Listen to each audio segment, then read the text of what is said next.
Hello, and welcome back to Zenin Fanfics. Today we're starting part 3 of an exciting new series. What if Deku had blood manipulation quirk? If you enjoy this video, please like and subscribe for more content. The story we're featuring is written by Judas Magnus 1994 on archiveofourown.org. You can find all the relevant links in the description, so be sure to check out the author's profile and say hello. Now let's dive into the story. As Isuku steps forward into Shiketsu to take that exam to be a hero while skipping the hero course. The final exam for the students of the hero course was happening at the same time. The threat that the LOV represented alongside the debacle of the Tokyo incident, which put UA education methods into question when Bakugo decided to ignore Endeavor and caused a lot of damage to property and injured civilians in his single-minded pursuit of killing the Nomus, had forced UA to shape up, and that meant that the practical exam, that was in the past a simple fight against robots, now changed to be a 2 versus 1 fight in which 2 students would have to team up against a teacher. Setting the pairs was an easier task in Class 1B than in Class 1A, as Class 1B had developed into a more cohesive group with little fraction aside from Monoma, who while wasn't shunned or ignored in class like Bakugo was. No one in Class 1B followed his lead in any situation as his plan in the sports festival, and how that badly affected the future prospect of getting a good internship for those that followed his plan made it clear to them that his underhanded tactics and mindset were a detriment for them in the long run. Class 1A, on the other hand, was heavily fractured since Izuku Midoriya quit the hero course and Shinso Hitoshi entered in his place. It was in that week when the whole class was united in a way as they belittled Izuku for being quirkless. But his parting words inside Eraserhead's disregard for his students' education, aside from Shinso, ended making the class to just break into smaller groups that, while not that close, they at least operated on a single rule of not screwing each other from the same group, but that meant that the amount of camaraderie between those that weren't from the same group was non-existent. Also, there were students in Class 1A who were alone, as they either refused to socialize with others or were kicked out of their respective groups, and nobody wanted them around. Those students were Bakugo, Todoroki, Kirishima, Shinso, and Mineta. Bakugo's attitude and way of doing things make him a pariah in the class. Nobody wanted to deal with him, and with his #1 supporter suffering a massive reputation loss when his delusions of Bakugo being a better person were proven to be false. Then Bakugo got what he wanted, to be left alone, as he did not care about anything that wasn't himself and treated others like they were just stepping stones for him. But considering that Bakugo was not only not getting the constant praise and adoration that he was used to get in Aldera, but also was now being forced to deal with the consequences of his actions, then Bakugo wasn't enjoying his position at the moment. The situation of the other students who were going solo was quite different. Todoroki was unable to open himself to others, so he kept his distance from others. Mineta was kicked up from the small group that he was part of, and the girls of the class wanted nothing to do with him, as his perverted antics didn't help him to garner any positive opinion. Kirishima was paying the price of supporting Bakugo, even when the sings of Bakugo being unfit to be a hero were showing. And aside from Ishido, he barely interacted with the others. Shinso was considered the teacher's pet, and with the whole seeing how Eraserhead refused to do his job, or even help them with their quirks only to then do that job for Shinso, and with his way of act and interact with them, then everyone in Class 1A hated him.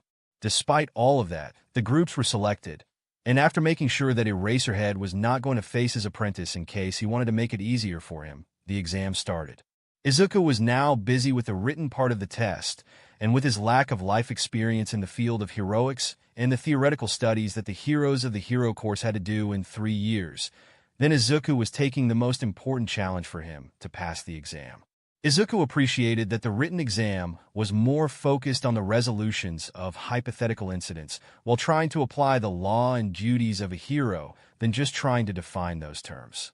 Izuku could work with this, as during all those months that he had been working in Idaden, he had not only sparred alongside Ingenium and his sidekicks, but he also had talked to them, and from time to time, they talked about their jobs and what they did in those situations, giving Izuku more or less an example about what to do. And Izuku relied now on that information and those examples to work his way out of those scenarios to resolve them properly. But the biggest issue was that some of Those scenarios let some details really vague, and Izuku had to think carefully about what he was going to write in case that what he believed that was the right answer wasn't what the exercise asked.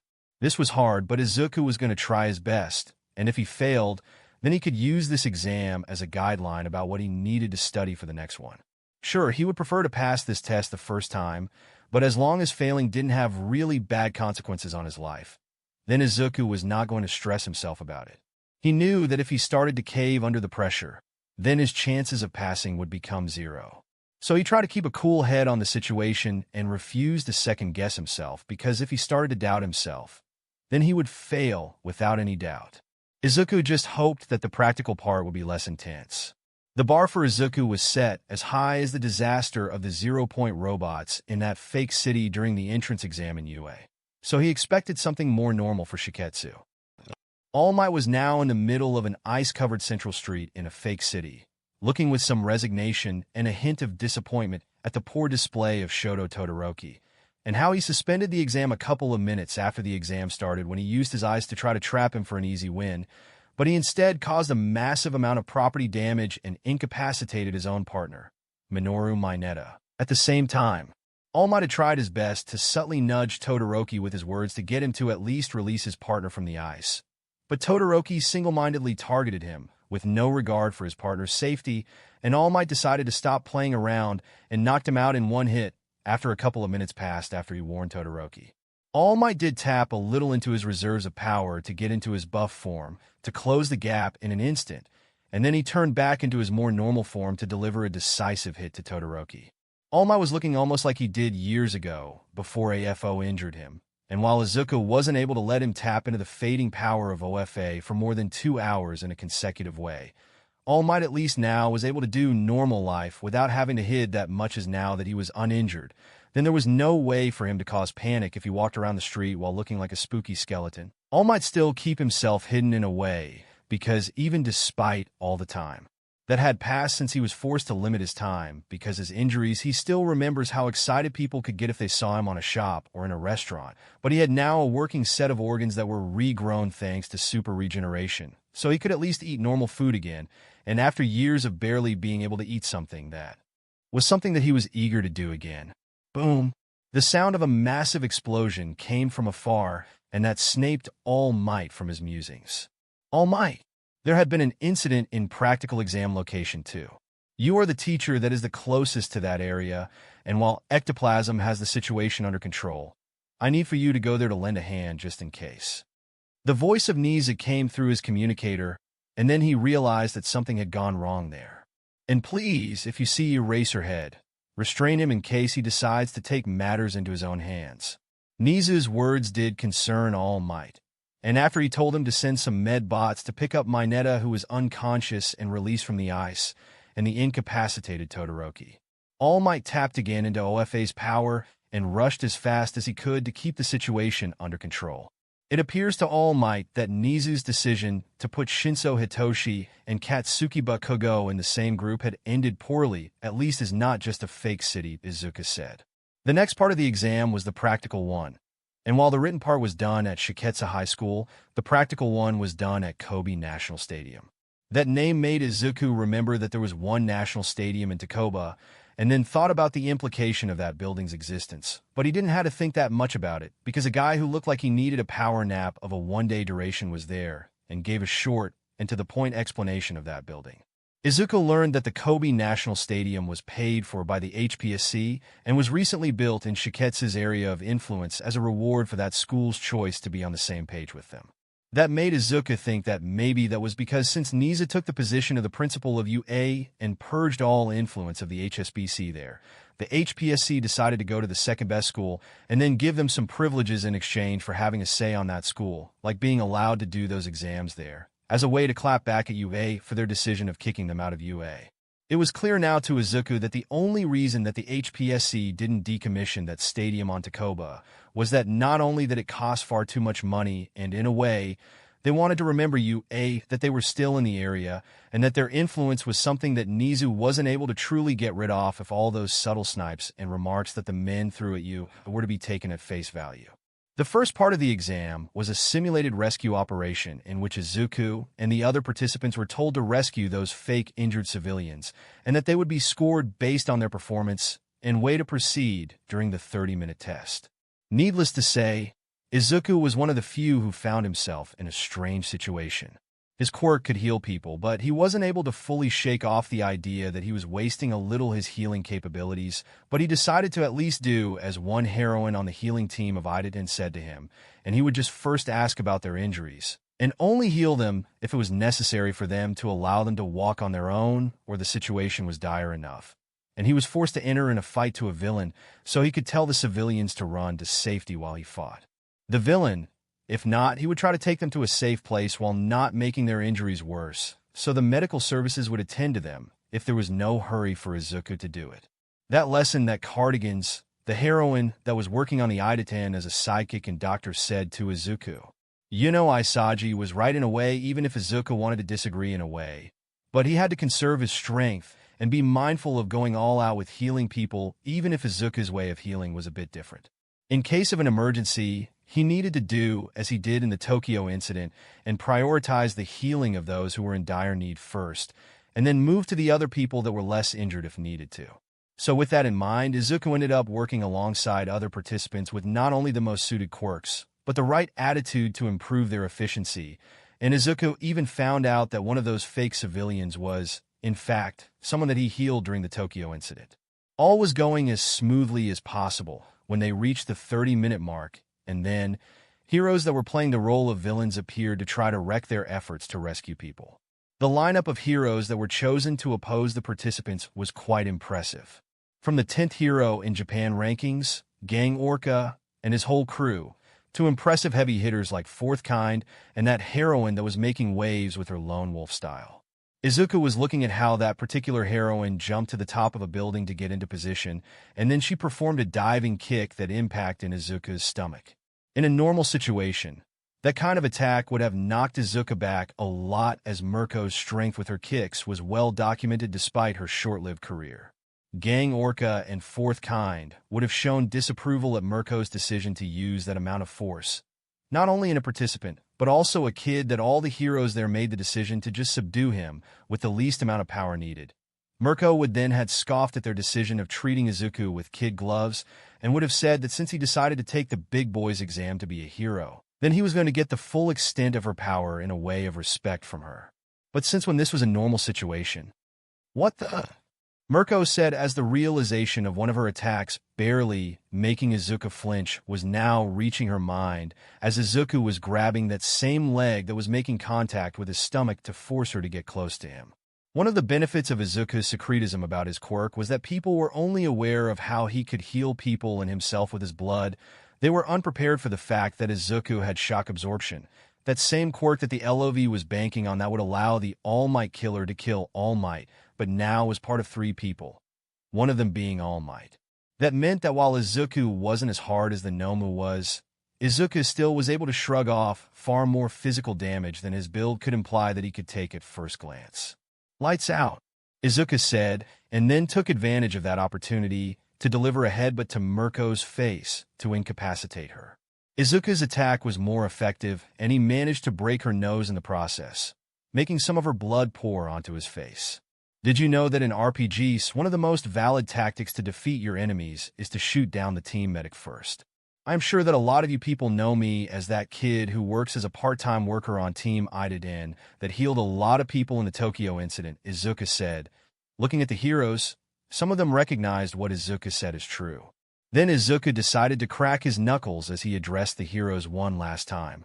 Maybe I am the team medic in a way because of what my quirk does, but make no mistake here. You will not shoot me down. I will pass this test and become the kind of hero that I want to be, and none of you will stop me. Izuku said as he then used his quirk to absorb those droplets of blood into his body.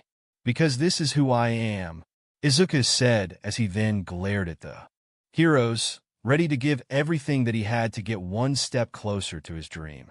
When All Might reached the examination area, he was horrified to see what had happened. Nezu's decision of having Bakugo and Shinso team up against Ectoplasm came to be because Ectoplasm in a way had the upper hand against both students' quirk, with his clone serving as a way to prevent Bakugo from fully taking him out while negating Shinso's quirk advantage, as his clones were immune to his brainwashing quirk, so they would be forced to work together to pass. But considering how Shinso Hitoshi face had been burned in a way that had destroyed his nose, blinded him, and his jaw had been obliterated, then it was clear that Bakugo had done something worse than refusing to cooperate.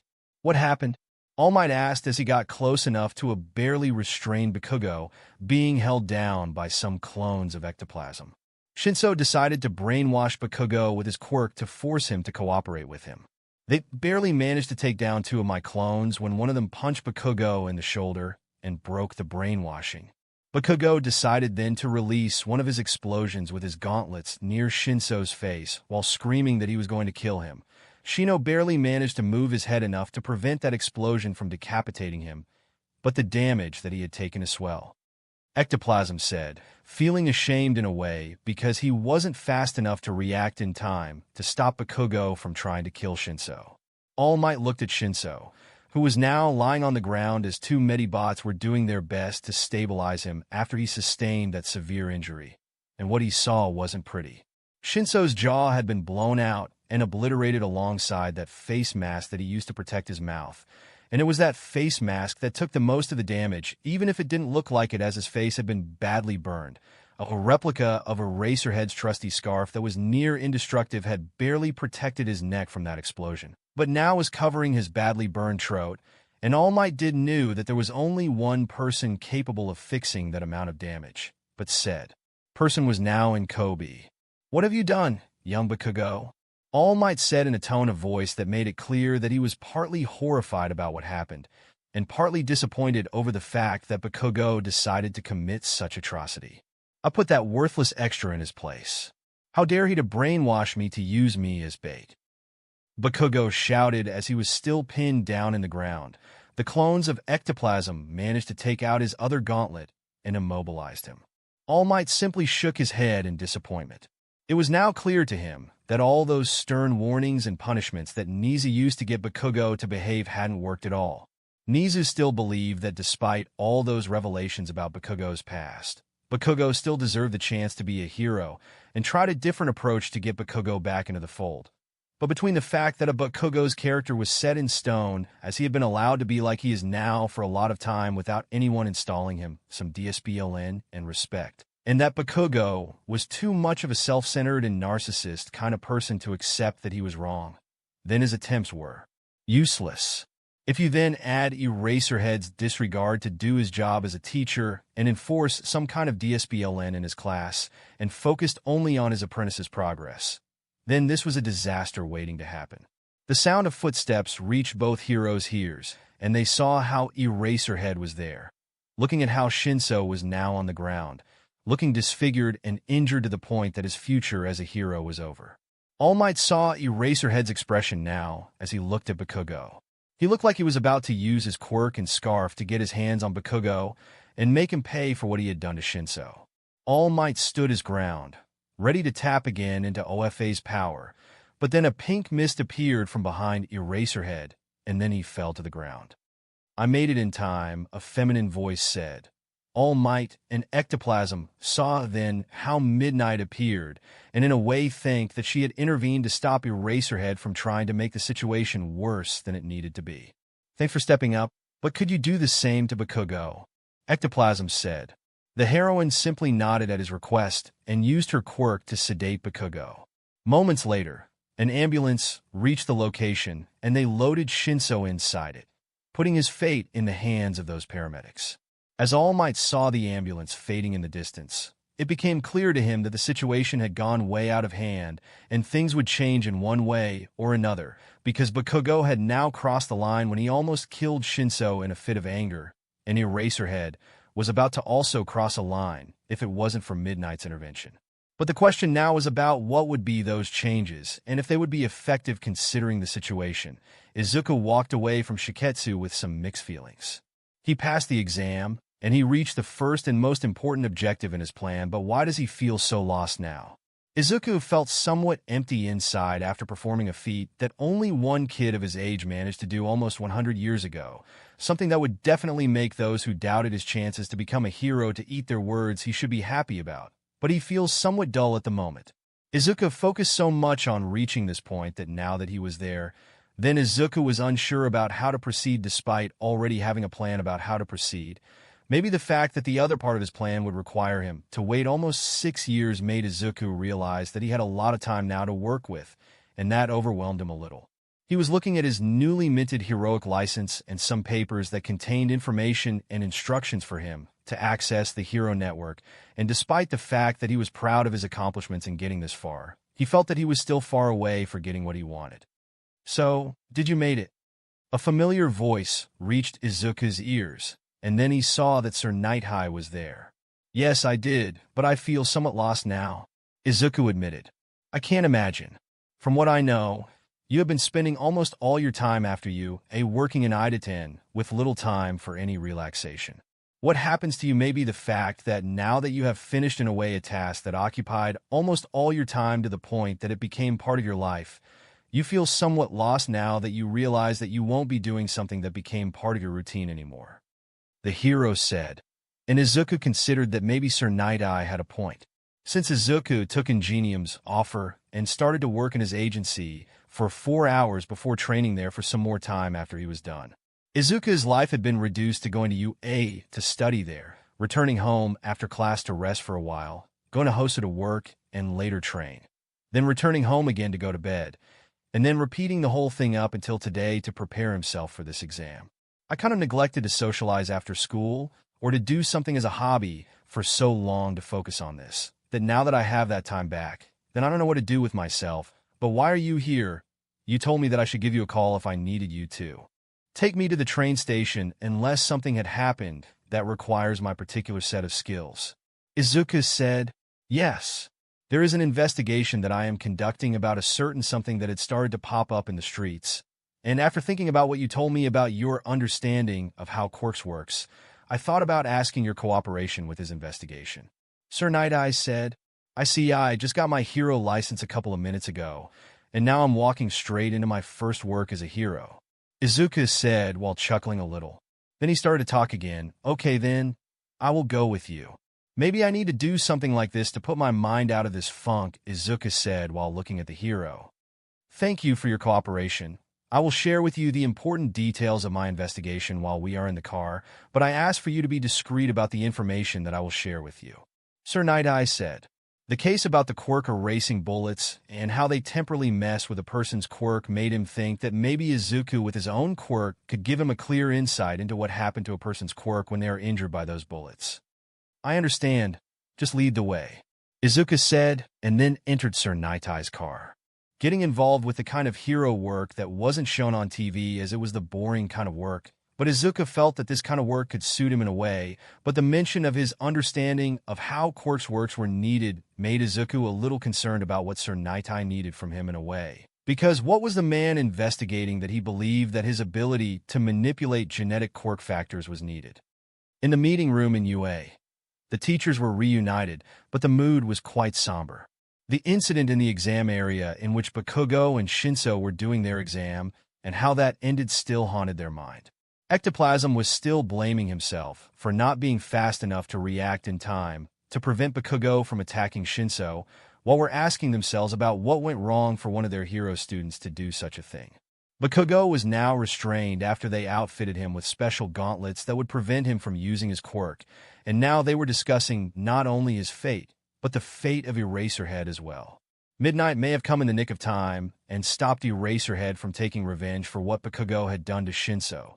But considering the pitiful results of the test, and how the performance of Class 1A was inferior in comparison to Class 1B, even though Class 1A was loaded with students with powerful quirks alongside that stint of his, made Nezu reconsider his stance on keeping Eraserhead around as his teaching methods, or a lack of them, had made the frail situation in Class 1A to devolve. To this point, Nezu had seen that Eraserhead could put in the effort and actually teach someone how to work with their quirk, but the problem was that he only focused on his personal student while ignoring the other 19 who were his responsibility as well.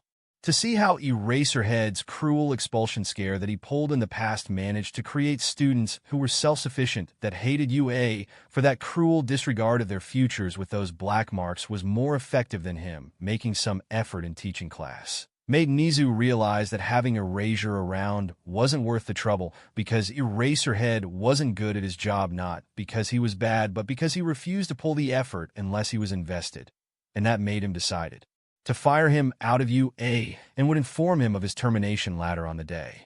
The teachers compared the recordings of both classes and how their students did their exams, and it was clear that barely a few students of Class 1A managed to pass the exam.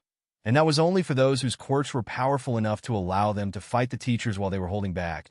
Barely any group of the students of Class 1A figured out the purpose of the exam. Class 1B, on the other hand, had better results. A lot of those students had a solid battle strategy against the teachers who were facing, showing creative uses of their quirks to either fight back better against a particular teacher or to play support to allow their partners to take that shot. Class 1B teamwork was impressive, and even the students that Nezu faced managed to pull a fast one on him by taking advantage of his inner SDSM to blindside him and force Nezu to create an escape route for them after Nezu trapped them in a maze of demolished buildings. Nezu thought that maybe this was the result of Izuku's counsel, and that just made Nezu's regrets about being one of the individuals who pushed someone as bright as him away from the hero course and heroics to grow even more. A lot of teachers were talking about how Bakugo's attitude was a massive red flag that they shouldn't have ignored in the first place, and that they should have expelled him and then thrown him into a villain rehabilitation center or Tartarus, as it was almost clear to them after those recordings were shown that Bakugo was a lost cause, and that you lacked the means to straighten him out, as it was to clear that Bakugo was too much of an egomaniac and narcissist to accept that he wasn't the next. All Might in the making, and no amount of second chances were going to work, as Bakugo refused to admit that he was in the wrong. All Might was now listening about what they were going to do with Class 1A after firing Bakugo, and aside from choosing a new homeroom teacher to them. Nezu was unable to see an easy solution to the problem that had been festering since the beginning of the school year. With not too much to add to the discussion, the hero contemplated the situation, and his thoughts were now going to Isuku and how he was doing that exam to be a hero, that same exam that was meant for adults, and that the heroes there wouldn't pull out their punches as they did in UA. All Might was quite impressed and saddened in a way to see how Isuku was determined to take the hardest path to be a hero despite all that had happened in the past.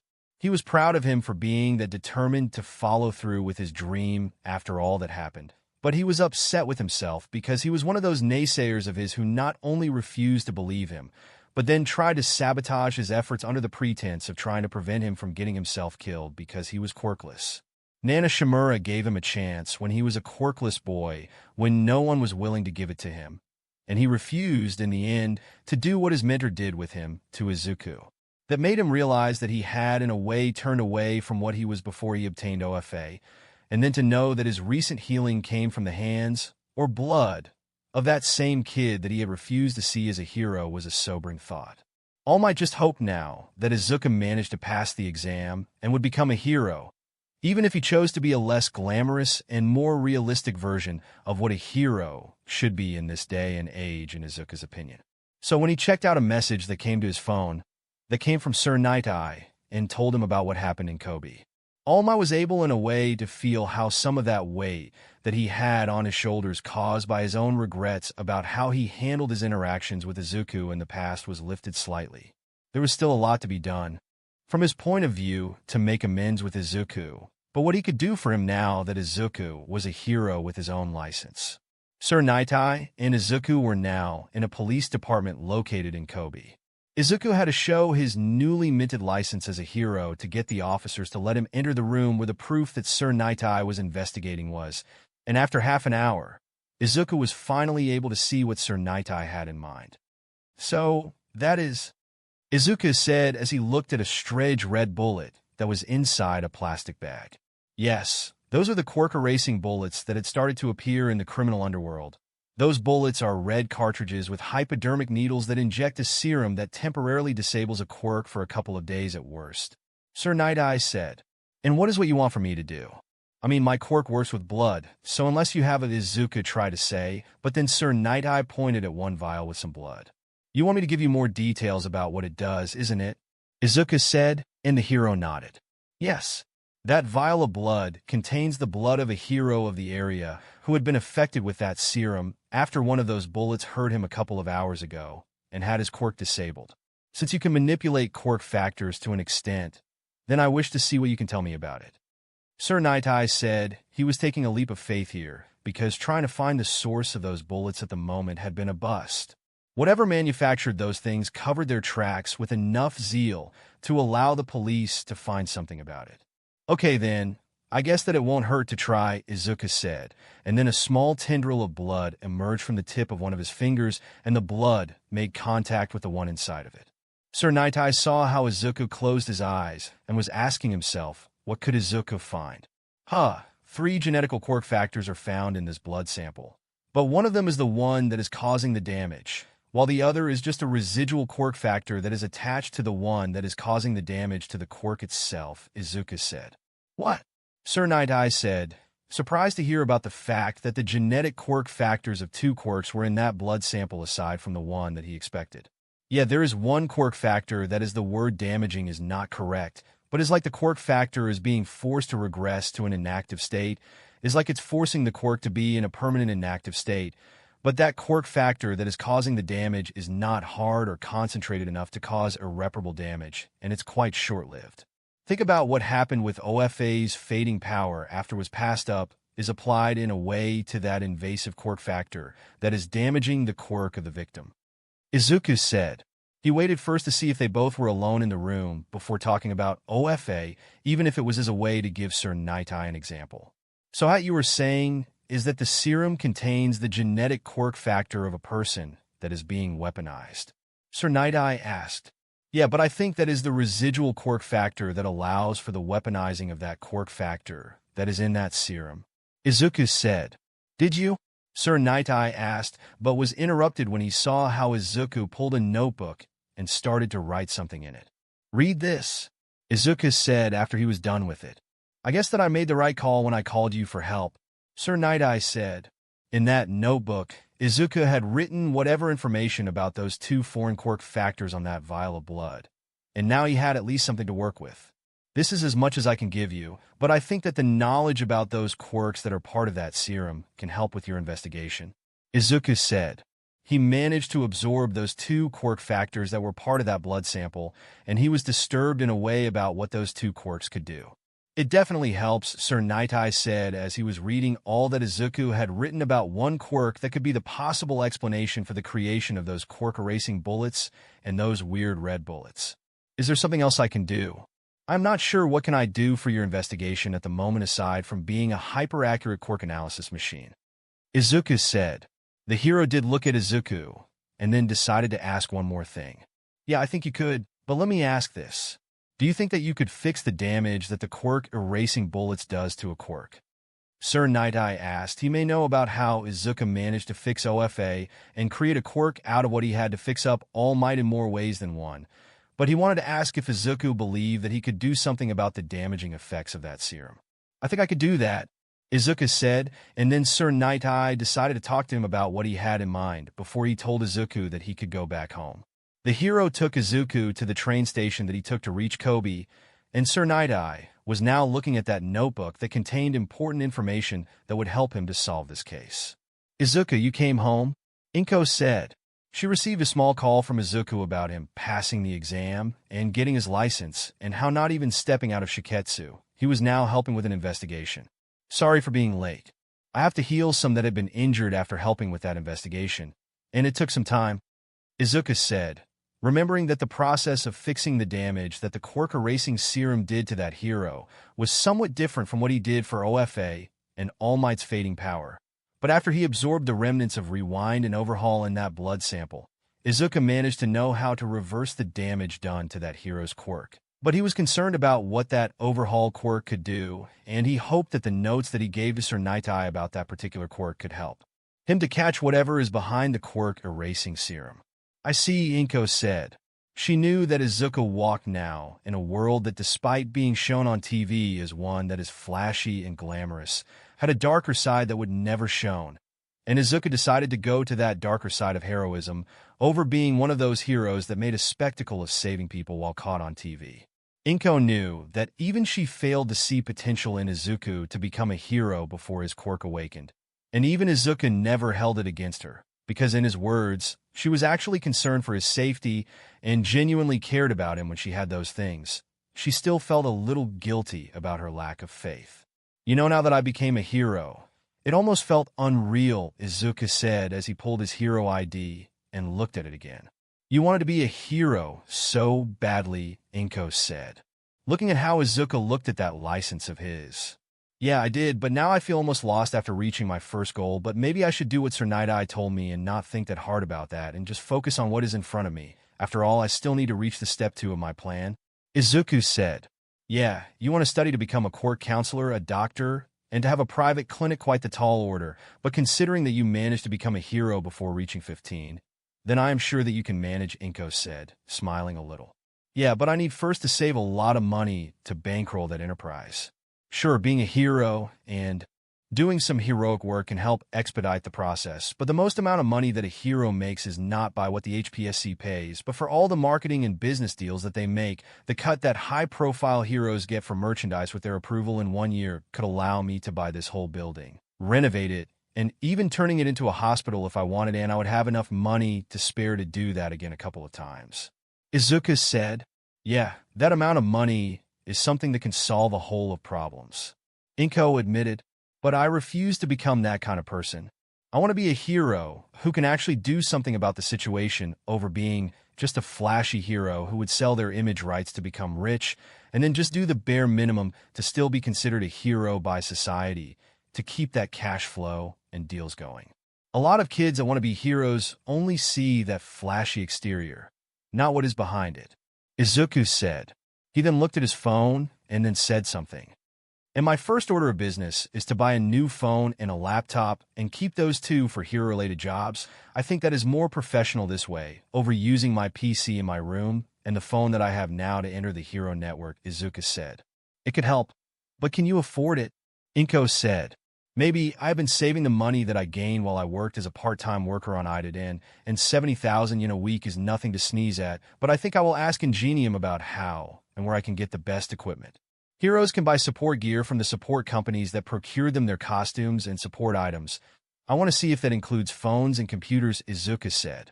I see, but if you need it, I can talk with your dad so we could lend you the money to cover those expenses, Inko said. Her husband and she talked about Izuku's goals, and Hisashi was willing to support Izuku financially in his goal. After all, Hisashi's salary was quite big, and it was not like what Izuku wanted to buy at the moment would make a dent in their bank account. I know, but first I wanted to try my best to get those things for myself before asking for money. Dad promised to pay for my tuition at any university that I choose to study after UA, and I don't want to ask for more than is necessary. Izuku said, I see, but if you need to, I know, Mom, Izuku said as he looked at his mom, letting the silence fill the room until they decided to move to another topic, and that was dinner. Inko decided to prepare Izuku's favorite dish, and they both decided to enjoy a peaceful dinner, blissfully unaware of what had happened in UA or those individuals that in the past were close with their family. The next day of class came, and Izuku was somewhat surprised and horrified in a way when he saw that a lot of reporters and journalists were there near the UA gates. The memories of that day before the USJ incident and how that went still soured him out even if he already moved on and away from those events. But what could have happened to explain that amount of people being near the gates again when the last time that it happened, UA decided to warn that they would lawyer up to sue their working places for entering UA grounds without permission? Izuku decided to not concern himself with that mess and just entered the building. But he started to hear some conversations with other students who were also entering the school, and the content of said conversation worried him. That purple-haired BSTRD that was Eraserhead's apprentice got his jaw blown up. Izuku recognized that voice. It was one of his male classmates of 1C. Sure, Izuku barely interacted with them aside from group assignments, but he still made the effort to remember that they existed and had their lives, unlike Bakugo, who refused to refer to people by name and used demeaning nicknames when addressing others and treated others like they were just stepping stones for him. to stomp on to move in life. Yeah, I know a guy from the business course who talked the other day with a hero student of Class 1A, and she told him that those two nuisances got what was coming to them, whatever that means. But it appears now that the smug prick who told us in the first week that he was going to be a hero got put in his place. A female classmate of Izuku's said. No way. Izuku muttered to himself. Eraserhead apprentice getting his jaw blown up, and that whole thing about those two nuisances made Izuku think that Bakugo had effed things up that badly that now you saw that Bakugo was a lost cause, and moved to get rid of him. Izuku was surprised, first because Bakugo managed to last that long even when it became clear that the flashiness of his quirk wasn't going to protect him anymore from the consequences of his actions, and second because it took that long to push the envelope to the point that Nezu decided to get rid of him. But considering that Bakugo had permanently injured Eraserhead personal student, then maybe that was because Eraserhead was upset and Nezu had to choose between either Bakugo or Eraserhead, and chose to keep the one that was still useful for Nezu. Izuku reached the hallway where his classroom was, and then he saw that All Might was there as well. The hero looked at him, and then Izuku saw in All Might's face that it looked like he wanted to talk with him, but then he saw some panic on his face, and then All Might spoke. Young Midoriya, look out! All Might shouted. Izuku felt how his instincts were a little faster than usual, and he managed to pull out an impressive leap to get out of the way of Eraserhead's capture scarf. It appeared that Izuku instinctively triggered Mirko's animal-like instincts that came with her quirk factors that he assimilated, and it also appears that the muscle mass in his legs have been enhanced a little as well, because Izuku knew himself well enough to know that he, at best, could jump a third of the distance that he had just jumped on a good day, and if he had run some distance before jumping. Izuku turned his body and saw that Eraserhead was looking at him with his quirk active. Those eyes of his had erasure active, and it was clear that Eraserhead was looking now more unhinged than intimidating. You are coming with me, Eraserhead said. He had been recently awakened after sleeping for almost 2 days, and he had run from the infirmary while Nezu was talking to him about firing him for his poor showing and the poor results that Class 1A had in the practical exam after Nezu told him about Shinso's condition, and he decided to force Izuku to heal Shinso even if he had to drag him to the hospital. Eraserhead, stand down, All Might said as he saw how Eraserhead tried to use his scarf again to capture Izuku, and he then was forced to catch it. What is going on? Snipe said as he saw how Eraserhead was wielding his support item, intending to use it against Izuku, and All Might stepped in to prevent that from happening. Stay out of this. I'm going to get Shinso healed up, one way or another, Eraserhead said, and then tried to pull back his scarf from All Might's grip. But Eraserhead wasn't hard enough to do that. Izuku looked at that situation and was disappointed. Eraserhead was getting so worked up for the condition of one student of his, but only because said student was his personal one, and he refused to be that concerned with those that were his responsibility as a teacher, and Izuku hated the man after that week of misery that he had to endure, but he could at least respect that dedication. If only he wasn't that selective about who deserved that kind of attention and treated all his students fairly, not being a lazy bum with 99% of his students and giving less of a damn about them. Izuku then saw how Midnight appeared out of nowhere, and then the gas that she created with her quirk incapacitated Eraserhead, who was too focused on his struggle with All Might to even pay attention to his surroundings. He then saw how Nezu appeared behind the heroine and looked at Izuku. Izuku simply shook his head with disappointment and then entered his classroom, aware that Nezu would want to talk about this incident, and he was more or less figuring out what would be one of the topics, but he was going to do that after class. You disappointed Izuku enough already, and that little stint of Eraserhead just made Izuku think even less about what was supposed to be the best hero school in the world. Izuku was now in Nezu's office to discuss what happened this morning. Izuku knew that Nezu wanted to save his own skin after Eraserhead decided to act like a buffoon and wanted to force him against his will to heal his apprentice, a thing that Izuku would have done if asked, because even he was horrified at what Bakugo did, as Izuku knew that Bakugo would have done that kind of thing sooner or later to someone else. But because Eraserhead decided that things had to be his way and had to be now, then Eraserhead was back to Recovery Girl Infirmary while handcuffed to a bed, while now how things would go for him after this mess was going to be discussed here. Before anything, I would like to say that when Eraserhead decided to try to restrain you, he wasn't a teacher in UA anymore. Nezu said, "Whatever, but that doesn't mean I will let things go like this. I am done giving chance after chance to people who refuse to change their ways, and while you people decide to let me be after a couple of months, I'm afraid that Eraserhead actions have burned what little good will I had for this institution," Isuku said. "Please, Midoriya, be reasonable," Nezu tried to say, trying to de-escalate the situation as he picked up quite the hostility in Izuku's tone. "Don't get me wrong. I'm not going to lawyer up and sue you, and yet even if I could afford it, for two reasons. The first is that for the time being, I can't get myself invested in a legal battle that may or may not be resolved in a short amount of time, as I need to invest my time properly, and I'm almost sure that this mess with Eraserhead for once is not UA's responsibility." Izuku said, that in a way helped Nezu to ease up a little. "The second is that one of my only friends is studying in UA. And considering how this institution had been suffering blow after blow to its reputation since the USJ incident, I decided to not add more fuel to the fire. But make no mistake, Principal Nezu, I may not be so willing to let bygones be bygones next time," Izuku said, as in his mind decided that this whole mess was over with. "I see, but maybe it's time for us to talk about something," Nezu said, seeing an opportunity in this mess to get something out of it.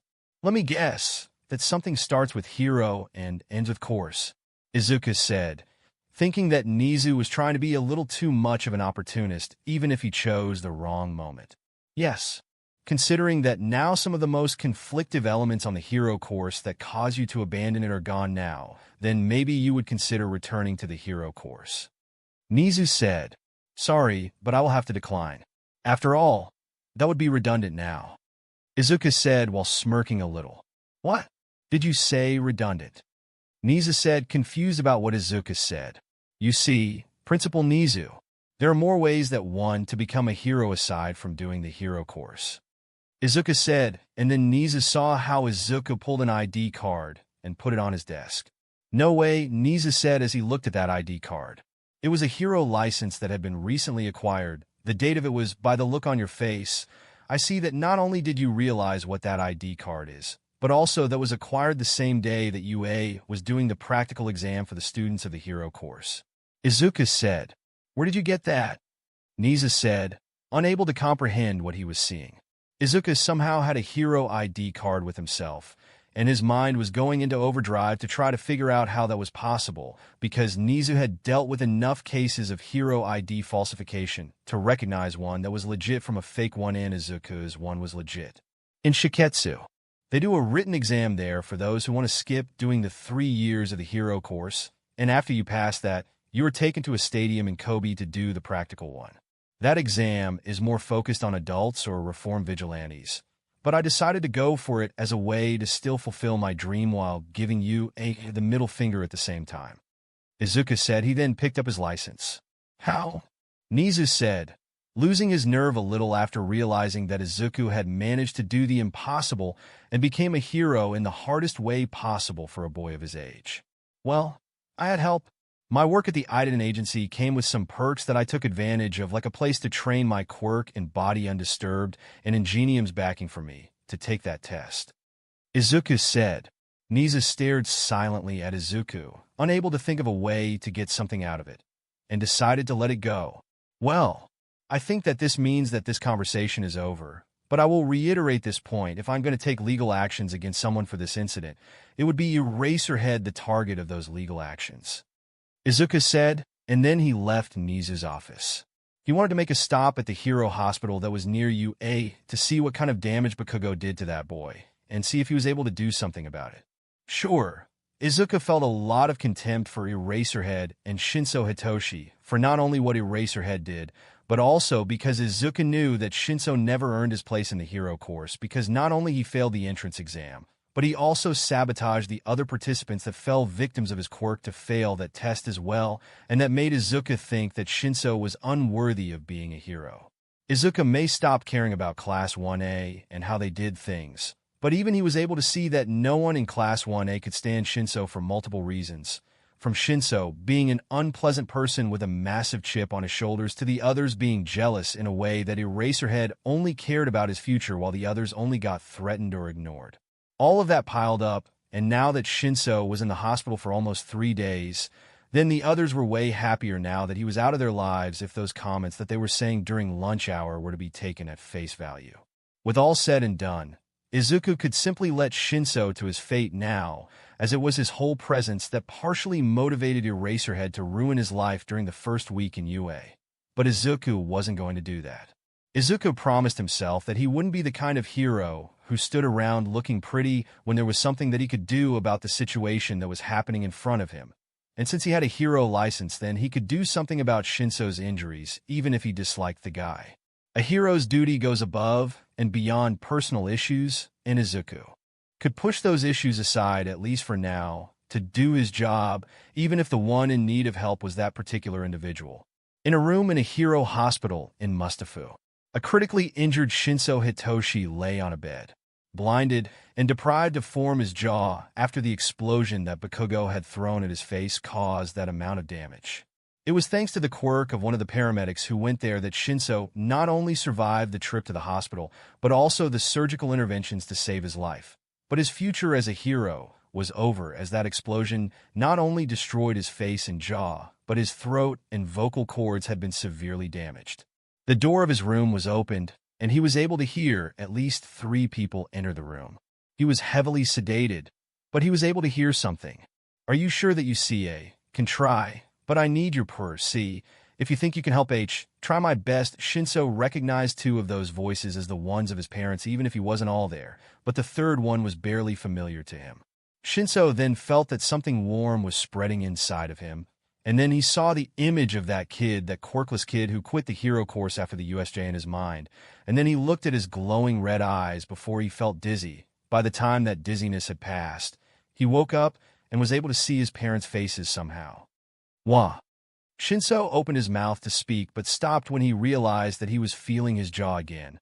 He moved his hands to touch his face and was confused and relieved at the same time. His mind was catching up to the fact that not only he could see again, but also that his nose and jaw were there, as well. His mom and dad hugged him and explained to him what happened to him. And that explanation made him realize that his vision, while he was unconscious, wasn't a vision. That kid that Eraserhead was willing to expel from the hero course to let him enter the class. That same kid that ended up trading places with him and left him in the hero class. He was the one who had fixed the damage that Bakugo had done to him. He was unable to get why he ended up saving his life, even after all that Eraserhead did to him, so he could get his place in class, even if that meant ruining his future. But then his mom said something that he left to him as a message. "Eraserhead has been fired from UA after what he did to your class.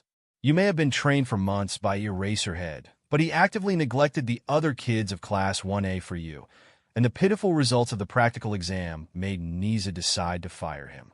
So even if you return to the hero class now, you aren't going to get a warm welcome in class after what your mentor did to the others.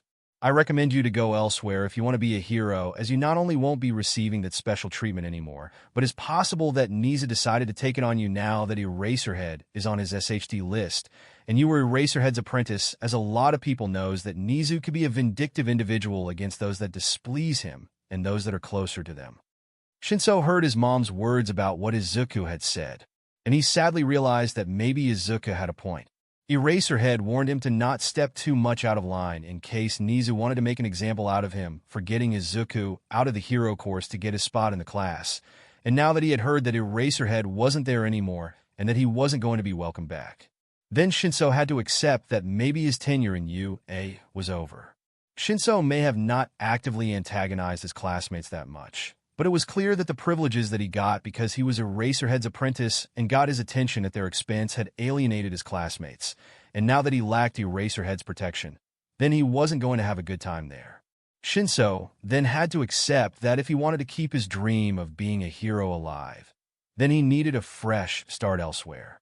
So after spending some time with his parents, he decided to talk with them about transferring to another hero school, as he then revealed the truth about how he managed to enter the hero course and how all those privileges that he got meant that now that Eraserhead wasn't there anymore, then it was possible for him to suffer some form of punishment or retaliatory measure for his connection to the hero.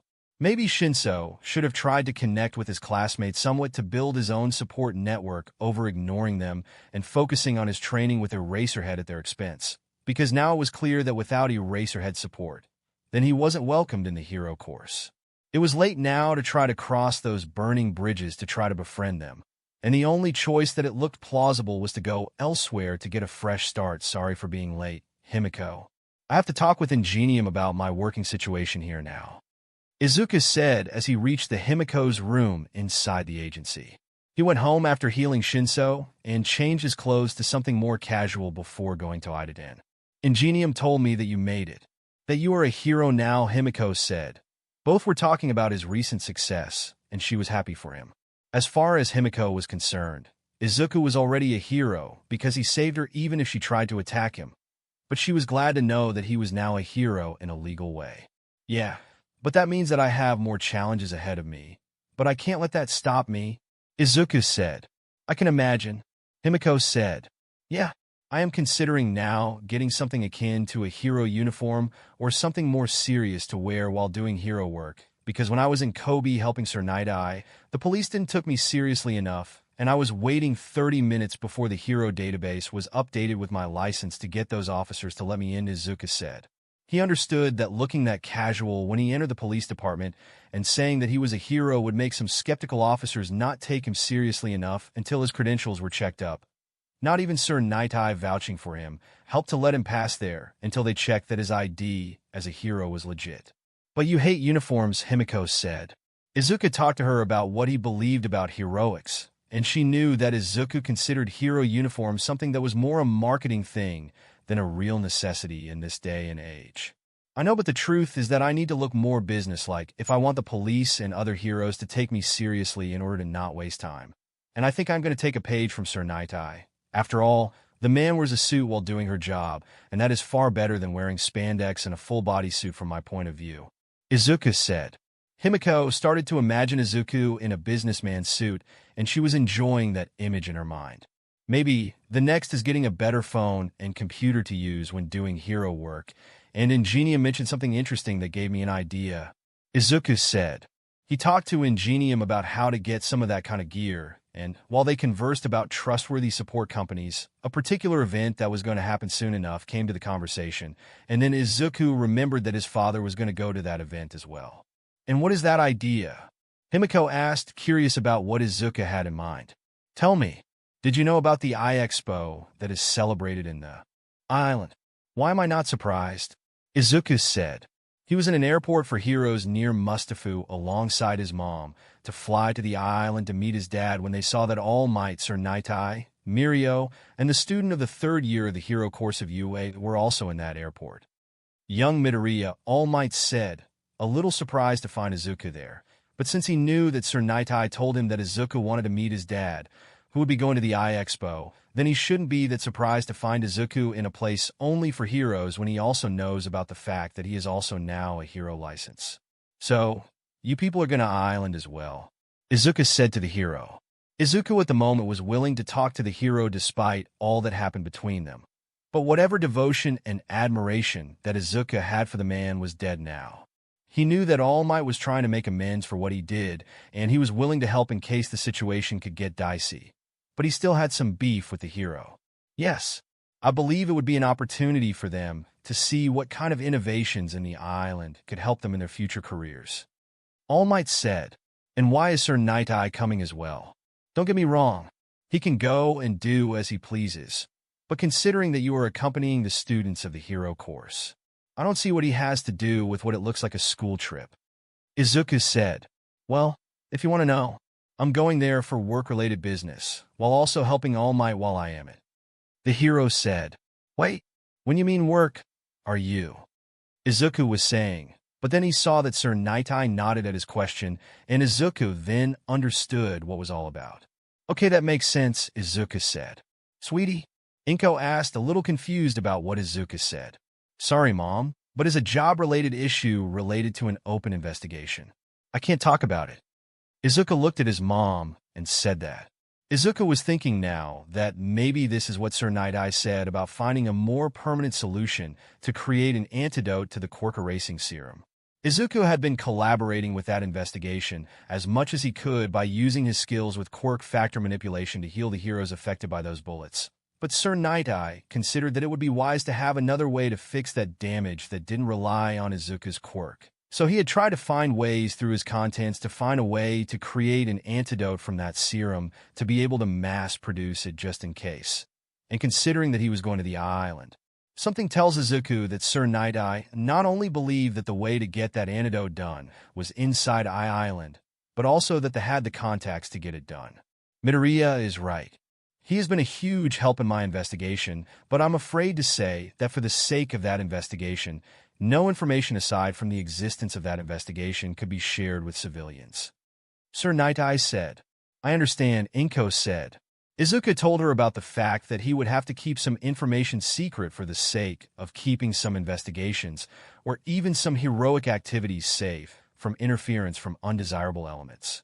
She knew that behind the whole spectacle that was on the TV, there were parts of that business that weren't meant for the people to see, and while she knew that Izuku shared with her the whole issue about AFO, as she could be in danger for her connection to a villain that was not only alive yet but also was related to Izuku and her, Izuku kept to himself some of the things that he did as a hero that were related to investigations or other sensitive issues. He talked about other things that he did as a hero, but if some discretion was required about something that he did on the job, then Izuku refused to talk about it.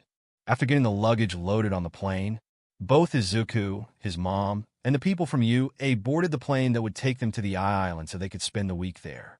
Izuku and his mother got a special invitation a week ago, thanks to his dad's contacts and influence. But Izuku asked himself what kind of pull All Might had to allow so many people to go there in so short amount of time, as his dad told him by the phone that it was almost difficult for him to get those 2 invitations in so little time. But that was All Might's fame on display. In the airport that was located on the outer ring of Island, a green-haired man with a black suit was waiting for the time that a certain plane from Japan reached the island. That man was Hisashi Midoriya, the man that was Izuku's father and the Japanese representative of the WHA from Japan who live in America, acting like an ambassador for the Japanese heroes along with other duties. Hisashi, in a way, felt guilty for not making a bigger effort to convince his whole family to move to America with him after he got a more extensive report about the suffering that Izuku had endured there for being wrongfully diagnosed as a quirkless person when it appeared that he had a quirk after all.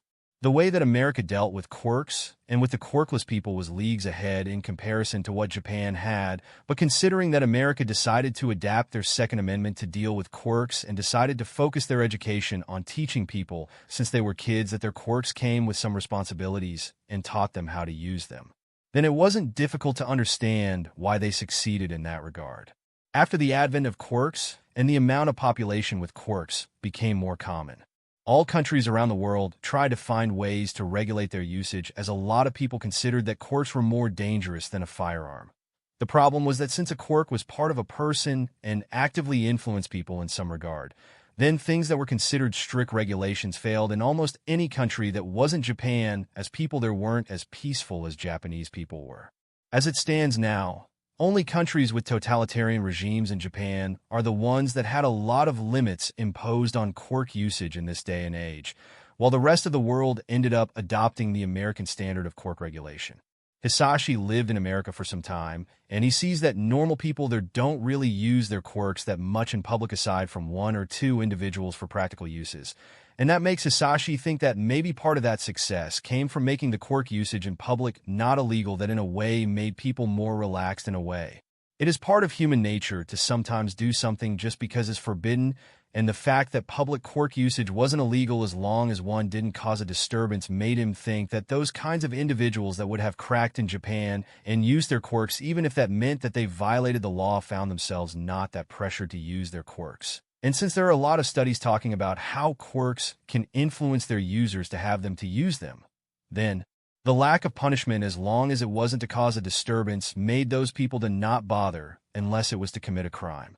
But since Japan had draconian control over any kind of weapon way before quirks started to appear, then now that said control moved to what was a part of a person, then a lot of people felt pressured in a way when they were told that it was illegal to use a part of yourself unless you had a permit or were a hero. Hisashi knew that quirkless discrimination was unfortunately still a thing, but it was way lighter than it was in Japan. Are you still there, Hisashi? The booming voice of Star and Stripe snapped Hisashi from his thoughts. "Yeah, I am. Just wanted to see my family again after so long," he replied. His job on the WHA and some of his additional duties made him to be in contact with American heroes almost all the time, and he had been in contact with Star and Stripe for so long that they were on friendly terms. "I can tell you had recently started talking more about your son, and frankly, I'm a little sad to see that you didn't have the chance to convince him to come to America after that mess with you," she said. Star and Stripe had been listening to Hisashi's stories about Izuku's plans for the future, and his determination to take that exam in Japan to skip doing 3 years of the hero course to be a hero, and she was impressed by Izuku's sheer tenacity and drive to get what he wanted despite all those setbacks. She would have loved to have someone like that as an apprentice, but it was clear that Izuku was going to do things on his own terms, and Star and Stripe could only respect that. Yehei managed to do what only one kid of his age did in Japan 100 years ago, and he had already started to get to work by helping the Team Idaten and some other heroes as an independent hero. He also wants to become a doctor and a court counselor and to have his own private clinic, Hisashi said, proud of Izuku's accomplishments but a little worried about him as well. "Come on, don't say things like that. That makes the fact that he is not in America worse." Star and Stripe joked, but she was being truthful in a way. She barely saw a kid that was that much of an entrepreneur and ambitious person, and the heroine could see that Izuku had what it takes to be a really good hero. Maybe not the kind that is ranked on a popularity ranking, as she knew that Izuku disliked that side of heroism, but one of those that were actually great people and the kind of heroes that others should strive to be. So after some small talk, Hisashi saw how Inko and Izuku were there alongside some kids who were dressed as students of UA and a couple of heroes. Then he saw how both saw him and moved to his location after they got their luggage back. "It's good to see you, Dad," Izuku said. "It does, son," he replied to Izuku, and then he saw that Inko reached as well to hug him. One of the few things that Hisashi loathed about his job was that he was so far away from his family for so long, even if he did this to provide for them, and he just hoped that one day the HPSC would stop delaying the appointment of his replacement, and he could return home to try to make up for the lost time. But for now, he would try to make the most of those sporadic times that he had with his family as he can. He just hoped that nothing wrong happened during this week meanwhile in Mustafu. A boy who once was constantly praised for his quirk and lauded as a hero in the making, because of it was now under house arrest after what happened in Yu. Katsuki Bakugo not only was expelled from Yu after what he did to Shinso during the practical exam, but also was facing multiple charges of other crimes, because Nezu decided to use all the information and recordings that he compiled when investigating Izuku's past to use them as evidence to make sure that Bakugo's future would be over. His parents were horrified to see that their son had ended up pushing it too far and maimed someone for life. But this was a result of their lack of parenting skills, as even as much as Bakugo turned out like that because all the coddling and literal brainwashing that was done to him in Aldera. If they had tried a little harder, then maybe Bakugo would have at least enough of a moral compass to know what was right or wrong, or maybe not, as Bakugo was that much of an egocentric and narcissist. Before Aldera started to praise him that much, and Bakugo would have focused only into listening to those that praised him over those that tried to keep him with his feet on the ground so he could have avoided messing things up. Bakugo was in contemplation in his room, but he refused to accept responsibility for what he did. He instead thought about how things for him started to go bad the moment that Izuku decided to walk away from the hero course and refused to deal with him. And then he decided that it was Izuku's fault that he was paying the consequences of his own actions. It didn't matter that Izuku's quirk awakening had saved his life after Bakugo was mortally wounded after his attempt to fight the Nomu went poorly. Bakugo was mad that Izuku not only survived but also stole all that attention and adoration that Bakugo believed he had earned just by being himself. As far as Bakugo was concerned, Izuku was to blame for his misfortune. Izuku was responsible that Nezu refused to let him give the opening speech of the sports festival. Izuku was responsible for his internship with Endeavor ended with him being reprimanded for all that property damage and civilians injured in his way, as Izuku was somehow in Tokyo at the time of the incident even if he wasn't a hero student anymore. And Izuku was also responsible of him permanently maiming Shinso Hitoshi because that kid took Izuku's place in class, and Bakugo did as he was used to do before he reached you. Life made more sense to Bakugo before he entered you, as he was always praised for his quirk, and was told that he had the makings of a hero while he was allowed to insult and bully Izuku and anyone else without any consequences. He was so used to calling people with nicknames over calling them by their family name, and for people to not bother correcting him, that he was lost the moment that everyone in Class 1A stopped replying to him when he called them by those demeaning nicknames. All of that was coming back in Bakugo's mind to the moment that Izuku refused to be in the hero course anymore. All went so well for him, and then when Izuku refused to stand there and take all the abuse that he dished to him and went away, then the world that he knew stopped making sense. All was Izuku's fault because he refused to be at his side as his favorite punching bag. The sound of something manifesting inside his room snaped him from his delusions, and then he saw that blasted portal made of mist that was created by one of the villains of the USJ. Bakugo tried to react and blast it away, but then a big hand grabbed him by the head and dragged him inside the portal. Before the portal dissipated, a gust of wind came from inside the portal and destroyed the windows of his room, forcing Bakugo's parents to run to his bedroom, and then they saw the obliterated window and how Bakugo wasn't there anymore. They knew that Bakugo's explosions left a lingering smell of nitroglycerin, and even if the lack of that smell should include in about the fact that something was amiss, the fear in their minds when they believed that Bakugo had decided to escape home clouded their minds to that detail. "Is that you, All Might?" David Shield asked. All Might, Sir Night-Eye, Mirio, and he were in his private lab, and he saw that All Might was looking almost as healthy as he was before his injury. "Yeah, it may surprise you, but we managed to find someone with a quirk capable of fully healing me," All Might said to his old friend. David Shield knew about his injuries and his time limit, which pushed him to create something that would have helped All Might continue his career as a hero, but it appeared that it wasn't necessary anymore. "That's good to hear. Does that mean that?" David asked, but All Might shook his head. "No, I was healed up and restored in a way, but now I can only use that power for 2 hours max no matter what. At least now I'm not defenseless and I could potentially use that power again after resting 4 hours. But the All Might that was able to be almost all day active is gone." All Might admitted. Izuku is healing and fixing up a quirk for him with the remains of OFA in his body was in a way something that made his fears of being unable to perform as a hero to wane. But as Izuku said, he already pushed himself to the limit with those injuries, and even if he was now healed up, he was starting to get old enough to lose his strength. "But what about?" David asked, still concerned about the fact that the world would lose All Might even if it looked like things could get better. "I already passed OFA to Mirio, and after a rocky start, things are starting to get into place. There is also Izuku and his decision to be a hero on his own terms that makes me think that the future is in good hands even if I retire for good," All Might said. His faith in his successor and Izuku's potential to be heroes was unshaken. "I see," David said. He could feel that sincerity and hope in his friend's words. But David Shield still was concerned about the idea of a world without All Might's presence as a hero. Mirio has proved to be able to HRNSS up to a 45% of OFA's power safety at the moment, and the only way for him to become more capable of using more power is to let him have the time to properly adapt for it, Sir Night-Eye said, looking at David and sensing that the man was still sowing some concerns about the situation, those same concerns that he had in the past. David looked at Sir Night-Eye and Mirio, and after some time, he decided to put his thoughts about the situation on hold, and then he decided to move at that particular request that All Might was making to him about analyzing a strange serum that could damage quirks and to see if he could figure out an antidote.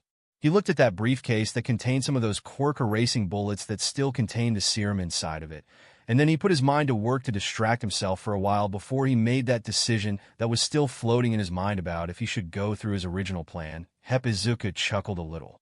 While All Might and Sir Night-Eye were busy with David Shield, he was with his parents, going around a part of the island that was now designated as a limited access area as part of the early access event for those that had special passes for the Expo, and thanks to his dad's connections. Then the whole family was one of the few individuals around that could walk around this place a couple of days earlier before the area would be open to the others.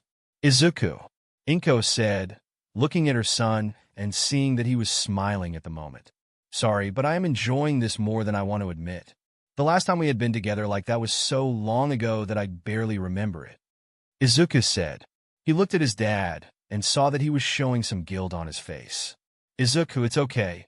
I understand that your job is important and all, and you tried your best to not be an absent figure in my life despite the distance. Izuku said, trying to not make his dad feel more guilty than he needed to be. I know, but even still, Hisashi said, you didn't discard me or refuse to acknowledge my existence when I was wrongly diagnosed as quirkless. That is way better than a lot of people do to their quirkless kids. Izuku said, I know. Hisashi said. Izuku decided to try to swch the topic to lighten the mood. I saw some things that caught my eye, some of those near unbreakable and unhackable phones and those high-performance laptops that could help me on job as a hero. But they're a little out of my reach at the moment. Izuku said. He told his dad about his intention to see if he could find a better phone and a computer to use only for his hero work, and he believed that talking about that topic would help to light up the mood that he ruined. Yeah, I remember that you talked about the reason that you wanted to come here. So, what did you see? Hisashi said. Well, Izuku started to talk about what he had in mind. He told his dad about what he had seen, and Hisashi told Izuku that if he really wanted those things now, then he could pay for them.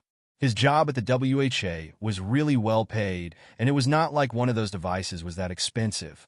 Hisashi Midoriya had been far away from his own family for so long, and he had failed in a way to support them in the ways that he considered that truly mattered. And even if his access to money and resources that would allow Izuku to fulfill his dreams, Hisashi would at least prefer to have a more active role in his son's life, because maybe he could have done something for him.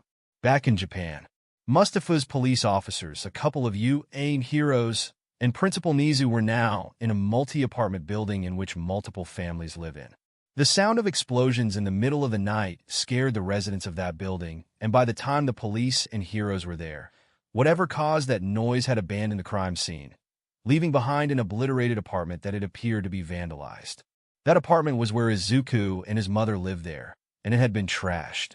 Multiple pieces of furniture and valuables had been destroyed, and the whole apartment had a lingering smell of nitroglycerin that was still on the air. There was also an impressive amount of strange dust on the ground that confused the detectives that were there, but the heroes of UA believed that said dust was the result of the quirk of one of the villains that attacked the USJ. That made Nezu's fears of Bakugo joining the villains come true, and that made him realize that he should have skipped the bureaucracy and kicked Bakugo straight to Tartarus over going through the legal chances, as the law in Japan allowed the hero schools to send their students to face jail time while avoiding a trial if they presented enough evidence to justify that decision. And Bakugo's past actions were enough evidence to allow Nezu to make sure that Bakugo would spend the rest of his life in jail. The room that had been the most damaged was Izuku's bedroom. But considering that Bakugo had said multiple times that all things that were wrong now in UA from his point of view were Izuku's fault, then it was clear that Bakugo and that other villain decided to destroy his bedroom out of spite. Izuku's computer in his bedroom had been turned to dust, and his drawer had been blown to smithereens. The only thing that wasn't fully destroyed was a red notebook that was thrown on the ground. His pages had been ripped out, and some of those were scattered on the floor. They were empty, and the only marks on those pages were the dust-covered footprints of those that destroyed the room. Nezu knew about Izuku's talent with quirk analysis, and Nezu didn't honestly know why they decided to leave that red notebook behind when they could have taken it away. But then one detective said that they had found some blood stains on the floor near the kitchen, and some blank pages as well. It was too early to speculate, but something told Nezu that maybe something went out of the plan. But until that blood in the ground was analyzed, then the only thing that was clear to the Principal Nezu was that Bakugo had sealed his fate now with this act of villainy, in a private residence that was reserved for those people affiliated to WHA. The Midoriya family was talking about what had happened to the Midoriya residence after Inko decided to pick a call through her phone that came from the insurance company. God admit, Bakugo, Izuku said. His mom told him about how some villains, one of them who had been identified as Bakugo, as that blood stain on the floor contained his blood, had vandalized their home and destroyed almost everything. Those villains didn't steal everything, and they focused on destroying everything in their home as they were away. Izuku knew that things could have gone ugly if both his mom and he had been there, because he knew that if that situation happened, then the number of bloodstains on his home would be bigger than one, because he would have beaten those villains to the inch of their lives, and he knew that Izuku would have taken that guilt-free chance to injure Bakugo to make sure that jail would be a preferable fate to the amount of pain would he unleash. "Are you all right, Izuku?" Hisashi asked. He saw how Izuku was almost trembling with rage while he absorbed that information. "Yeah, but I think that I need therapy for my anger issues that are triggered at the mere thought of someone actually hurting my family," Izuku said, practicing some breathing exercises to relax. The mere idea of Bakugo doing something that could have hurt his mom made his blood boil with pure hatred and rage.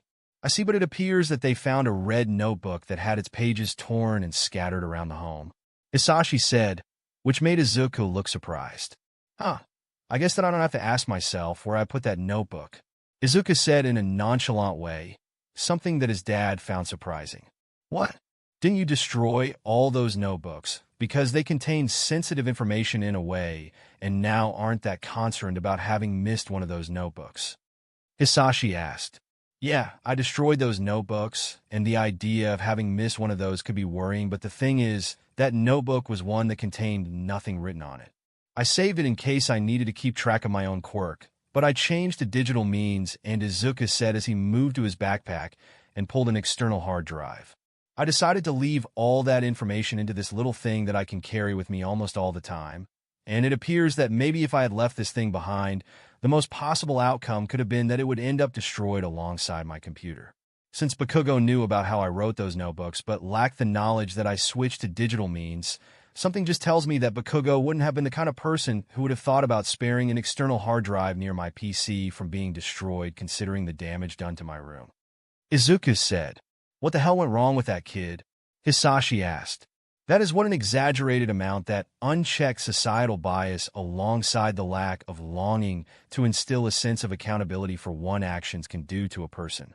Bakugo may have been a little of a narcissist person as a kid, but since people in Aldera were too busy overfeeding his ego, over instilling disciplinary alongside his own parents not being able to step up to educate Bakugo, then he ended up in a negative feedback loop that was only tolerated because people was too busy thinking about his future potential as a hero, because his quirk was flashy, and not because the way he acted. Once the flashiness of his quirk wasn't capable anymore of blinding people from the truth, then people realized that Bakugo lacked some of the most necessary traits to be a hero. No amount of flashiness on his quirk can stop people from seeing how Bakugo cares so little for the civilians that he was meant to serve, and how he is willing to fight in a way that not only caused a lot of property damage, but also would have caused civilian casualties sooner than later," Izuku said. Both Inko and Hisashi looked at Izuku and weren't able or willing to refute his points because they were too close to the mark, and also because both knew that Izuku had suffered from those biased standards that had marked him first as a social pariah, because he was declared quirkless only for quickly change their tune when he showed that not only he wasn't quirkless, but that his quirk was powerful. "Well, at least I made the right choice by taking all that money that I saved up from working in Idaden with me on this trip. But maybe we should consider moving elsewhere that was safer," Izuku said. "Yeah, it would be a shame to move away, but since Bakugo decided to attack our home, then it would be for the best to move to another area in case those villains decided to attack again," Inko said. "I agree. I can talk with some people from the WHA to allow you two to live in a safer area under hero surveillance if you wish," Hisashi said. He knew that he wasn't going to convince his family to move to America, but the next best thing was for him to know that they were living in a safer place that was affiliated with the WHA. "Yeah, that sounds appropriate, but man, now I have to buy a new PC for personal use. And that happened after I bought a new laptop and phone for my hero job," Izuku said, while being a little dejected about the situation. "I just bought you that laptop, and then hours later, a villain breaks into our home and destroys your PC," Hisashi said. "I know, but I will pay for that PC out of my pocket. You did enough by paying for that phone and laptop," Izuku said. The Midoriya family tried their best to move over the issue for a while to try to enjoy their vacations. They would deal with Inko and Izuku's housing problems at a later date. As much as Izuku and the students of U came in the same plane, Izuku kept it to himself and focused on spending time with his family, over colliding that much during the whole event aside from some chance encounters in which either Mirio or Sir Night-Eye found the Midoriya family walking around the area, while acting like a normal family, even though two of those three individuals were in the heroic world and business. All Might and Sir Night-Eye respected Izuku's choice to focus on his family over being a hero in this situation. From time to time, they instead collided with Star and Stripe, who did let her opinion clear about how they were that lucky that someone like Izuku decided to stay in Japan despite all that happened there, because she would give up almost everything to have someone like him as an apprentice. Both heroes did hear from the #1 hero from America that she was a friend of Hisashi Midoriya, and that she had tried to ask him to try a little harder to convince Izuku to come to America when Hisashi considered asking Izuku to come to America after the USJ incident. She was willing to make the sales pitch to Izuku himself by going to Japan if she had to. To hear that the heroine's interest in Izuku started a couple of years ago, thanks to his dad sharing some of that Quirk analysis that he did, and that impressed the heroine enough, was impressive, to say the least. So now that Sir Night-Eye and Mirio were in one of the areas of the villain attack game, to have him participate in a solo game to gauge his progress with OFA, and as Mirio was focused on that game, Sir Night-Eye was surprised to see that Izuku was looking for him. "Sir Night-Eye, I have some concerning news," Izuku said. "Is something wrong? Yeah, I know that you aren't really part of the faculty, but since All Might was busy spending some time with the Shield family, I didn't want to interrupt that moment, so I will tell this to you so you can inform him later," Izuku said. Sir Night-Eye was surprised to hear that, but he decided to listen to Izuku.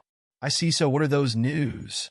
Do you know about Bakugo, the student of the hero course who managed to get expelled after he almost maimed one of his classmates for life?" Izuku said. "Yeah, I know. So, get this. He was under house arrest while he waited for the trial that he was going to face, but he had escaped his home and joined the League of Villains for a short time by the looks of it," Izuku said. "What?" The face of shock and surprise on the hero didn't surprise Izuku. "My mother received a call from the insurance company that my parents contracted, and they told us that some villains had broken into our house and caused a massive amount of property destruction. My room was the one that was the most vandalized, and there were signs of explosions and a lot of dust on the ground," Izuku said. "Dust?" One of the villains of the League of Villains has a quirk that allows him to decay things to turn them into dust. There were also stains of blood that belonged to Bakugo in some parts of the house, alongside pages of the empty notebook that I misplaced at home. So something tells me that something went really wrong with that alliance," Izuku said. The hero listened to Izuku while remembering while All Might told him about the incident during the practical exam that ended with Bakugo expulsion from you. Nezu should have kicked Bakugo's but straight into Tartarus. "But there is something that concerns me," Izuku said. "And what is it?" "The League of Villains are well hidden, and I am sure as hell that Bakugo wasn't going to stumble upon their hideout by accident, so maybe the League of Villains are more involved in Bakugo's escape from his house arrest," Izuku said. "That could be possible. The League of Villains has a villain with a quirk that can create portals to transport people around, so the League can have that villain create a portal in his bedroom and then have him go through it. You may be right, but there are still things that are bugging me about that, but I will leave that for when I return to Japan, because after that incident, we decided to move to another place in case the League decided to attack me on my home again," Izuku said. "That is understandable," Sir Night-Eye said. "Yeah, but this wasn't going to stop until the LOV is out of commission for good," Izuku said. The hero did know that Izuku was right, and while Mirio was still going through that game, both Izuku and Sir Night-Eye talked about the motives that brought the hero here. "Saw did that man manage to do something with that thing?" Izuku said. "Yes, he managed to create a serum that managed to neutralize that particular compound, but it appears that your quirk still is our best choice to fix the damage done," Sir Night-Eye said. "Hawaiian 4 days, he managed to pull out something like that with what he had. That is impressive," Izuku said. "It is, but still, this unfortunately means that we would need to rely on your quirk. It's not like I want to get you out of that case, but considering that you are still in school, I would prefer to have something that we could use to fix the damage without having to wait for you to get out of you." Izuku heard those and wasn't that upset about it. "I can get that. Having more ways to fix the damage done by those things is not a bad thing. And even if I could skip school hours to work as a hero if the situation is that dire, the last thing I want is to give Nezu any inch to try to weasel his way into having any kind of leverage on me," Izuku said. His distaste for the principle of you was clear to see, But considering that Nezu was the one who in a way was permissive of Eraserhead actions through the years and Nezu's decision to refuse to acknowledge Izuku's complaints about Eraserhead's unprofessional and deplorable behavior as a teacher, when Izuku was still considered a quirkless person, only to change his attitude with Izuku when Izuku's quirk manifested and he managed to prevent a tragic ending for the USJ incident.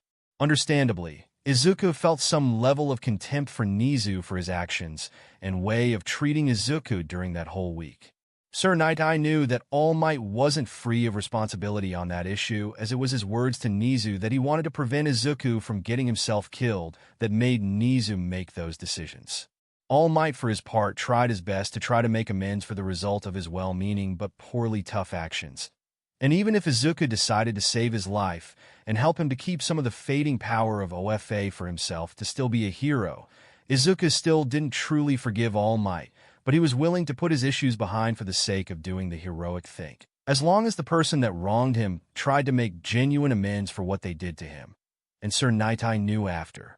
He helped that girl that was a deranged serial killer out of his longing to help someone that needed help, and healed that kid that was Eraserhead apprentice despite all that happened in UA and his distaste for Eraserhead.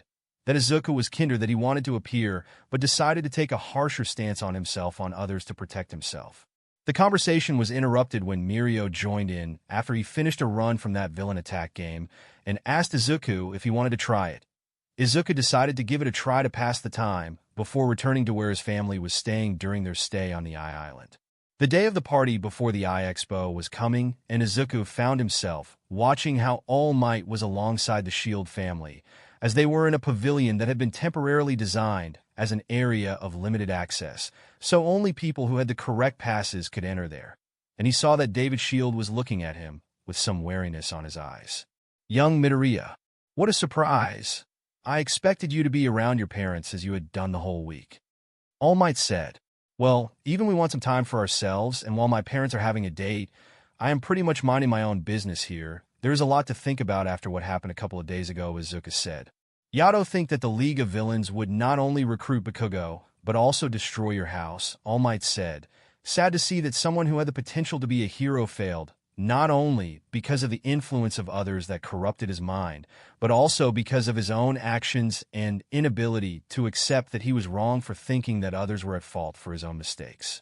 Considering that there were some blood stains of Bakugo's blood on the floor, something tells me that whatever plan the League had when they came to my home was a bust, and a fight had to happen. I checked the case from my new computer after I logged into the Japanese Hero Network, and the police report said that the person who made the call to the police said that the sound of multiple explosions and shouting alerted the whole building of those villains' actions. Izuku said, that Shigaraki guy looked a little unstable, and considering Bakugo's personality, then those two working together would end poorly at the first sight of trouble. All Might admitted, I will take your word about Shigaraki's behavior because, in those moments on the USJ, I was too occupied by the whole not dying to pay attention to that villain personality. Izuku said, yet time sure does fly. All Might said, feeling still a little guilty when talking with Izuku. Melissa Shield then decided to enter the conversation, as she was curious about that kid who appeared to be quirkless his whole life until recently, and how he became a hero in Japan despite being so young. Hi, I'm Melissa Shield. You must be that kid that Uncle Might talks so much about. She said. Izuku looked at her and heard the whole Uncle Might moniker to refer to All Might. Depends on what he talks about. If it's about the one that imploded his own life by making the wrong choices all the time, then I am afraid that I'm not that person. Izuku said, sorry, I was trying to joke around, because I am not the only kid that All Might had dealt with in those 6 months that is worth talking about. Izuku said. All Might knew that Izuku was talking about Bakugo. I see, but it's quite impressive that you managed to be a hero despite being so young. Melissa said. She found peace in working with support items when All Might told her that she couldn't be a hero, but she wanted to know in a way what Izuku thought about the possibility of a quirkless person being a hero. Well, studying and training like crazy for 4 months to take an exam in which not only do you have to show your knowledge of hero regulation and their applications in a written exam, but then you have to face some of the heroes of the top 10. Then impressive is a humble way to say that what I did was almost like establishing a Guinness World Record on the most hardcore and dangerous sport in the world while being a greenhorn. But alas, I am the second kid in Japan that managed that feat, Isuku said. Hee, I can see that. Melissa laughed a little at that comparison. Both started to talk a little about inconsequential things for a while before parting ways, and she felt that while she didn't manage to find the courage to ask that question, she found herself wanting to speak with Izuku at a later date. But the party was going to happen really soon, and she just hoped to have her chance before Izuku returned to Japan. In a hidden place in Kamino, a man that has been seriously injured years ago was now resting at the moment as he contemplated how Bakugo's usefulness as a villain for the League had been a failure. The spy had been keeping track of the students of Class 1A while trying to find the possible identity of All Might's successor, but unfortunately, Aoyama was unable to deliver on that part. And since All Might moved to deal with the students of the third year over his first week by teaching those first-year students, then AFO believed that it was almost possible that All Might's successor would be a third-year student. AFO was in a way unsatisfied with Aoyama's contribution as a spy, and even when he kept him updated about Bakugo's status, so he could sweep in and coerce him into his side when the time was right, AFO felt that Aoyama was running out of usefulness for his plans, and that it was time to get rid of him. AFO now was thinking about how the doctor had to fix up Tamura after he was almost killed by Bakugo when both decided to duke out on the Midoriya's household, when that search for notebooks that contained useful information about quirks of some heroes ended being a failure. And while he managed to step in and incapacitated Bakugo before he could kill Tamura after he decided to decay one of Bakugo's arms for wasting his time, Tamura had lost one arm in that fight, and the doctor had to put a suitable replacement that wouldn't interfere with Tamura's future prospects as his next body. AFO took the opportunity to tell the doctor to implant that brat's quirk on Tamura so he could start to adapt to having more than one quirk in his body before Tamura was forced to take AFO into his body. AFO hated to waste resources, so while he decided what to do with the information about the summer camp and how to squeeze the last of Aoyama's usefulness to him before discarding him, he ordered the doctor to try to make something useful from Bakugo's barely alive body, and he was almost impatient to see what kind of Noma the doctor would cook up from that useless brat. The only valuable thing that Bakugo had was his quirk, and while it took him the action of stealing it, and then returning it to Bakugo to get him to submit, it was clear that Bakugo would eventually turn on them, and AFO was almost surprised about how that kid wasn't able to even exercise some caution and tried to kowtow to avoid being killed by Shigaraki and instead defaulted to his arrogance and violent ways. But since Bakugo was just a disposable pawn in the grand scheme of things for AFO plans, then he was not going to care too much about someone like that. He just hoped that Wolfram and his gang that were going to crash the Expo showed to be a far better investment than Bakugo ever was. The day of the party came, and Izuku was now on the second floor of the central tower, the place where the party before the Expo was being celebrated. He was alongside all the hostages that had been taken under Wolfram's group of not-so-fake villains' custody. And one thing was clear. The situation was quite dire. The villain and his goons entered the room, and then the security systems then restrained all the heroes in the area, leaving All Might, Sir Naitai, and even Star and Stripes tied up and restrained on the ground. All the heroes in the room were tied up, and only the third-year students of the hero course of U were free of those restraints, and even then, only Mirio and his two friends were lucky enough to be out of the room the moment that the villains entered, because one of them abandoned the room in a panic, and since Mirio and the girl went to check that boy, then that spared them from being stuck in this situation. But there was a little detail that the villains missed. Those security systems had somehow missed the fact that Izuku was also a hero, so he was unrestrained and free to do something about the situation. "Hey you, stop crying," one of those villains said when the muffled sobs of a baby who was in the room got on his nerves. Izuku saw how the man decided to aim his weapon at the mother of the baby, who was trying so hard to soothe the baby, and then he watched how he was so close to pulling the trigger.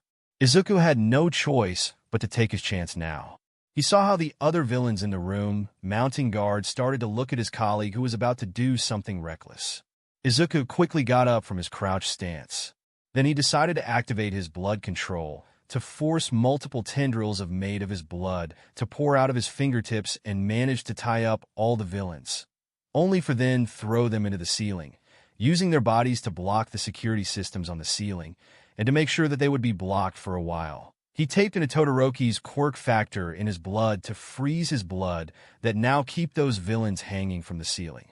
Isuku saw how the restraints that kept the heroes restrained started to fade out, and then the heroes started to get up. "Well done, kid," Star and Stripe said, feeling a little ashamed about being captured like that. "If you want to thank me, you better get to work to turn this L into a W. The Shield family is still under Wolfram's custody, and the security systems of the island are still hacked." Izuku said. Midoriya is right. Even if the security systems in this room had been disabled, Wolfram still has the island security bots under their control, and their sheer numbers could overwhelm us, Sir Night Eyes said. He saw that All Might was the first that abandoned the room as soon as the restraints came off, and he knew that All Might was going to rush to the top to save the shields while trying to join up with Mirio. "Yeah, I think we need to hold the line here, while a select few go on the hunt for Wolfram and his minions," Star and Stripe said.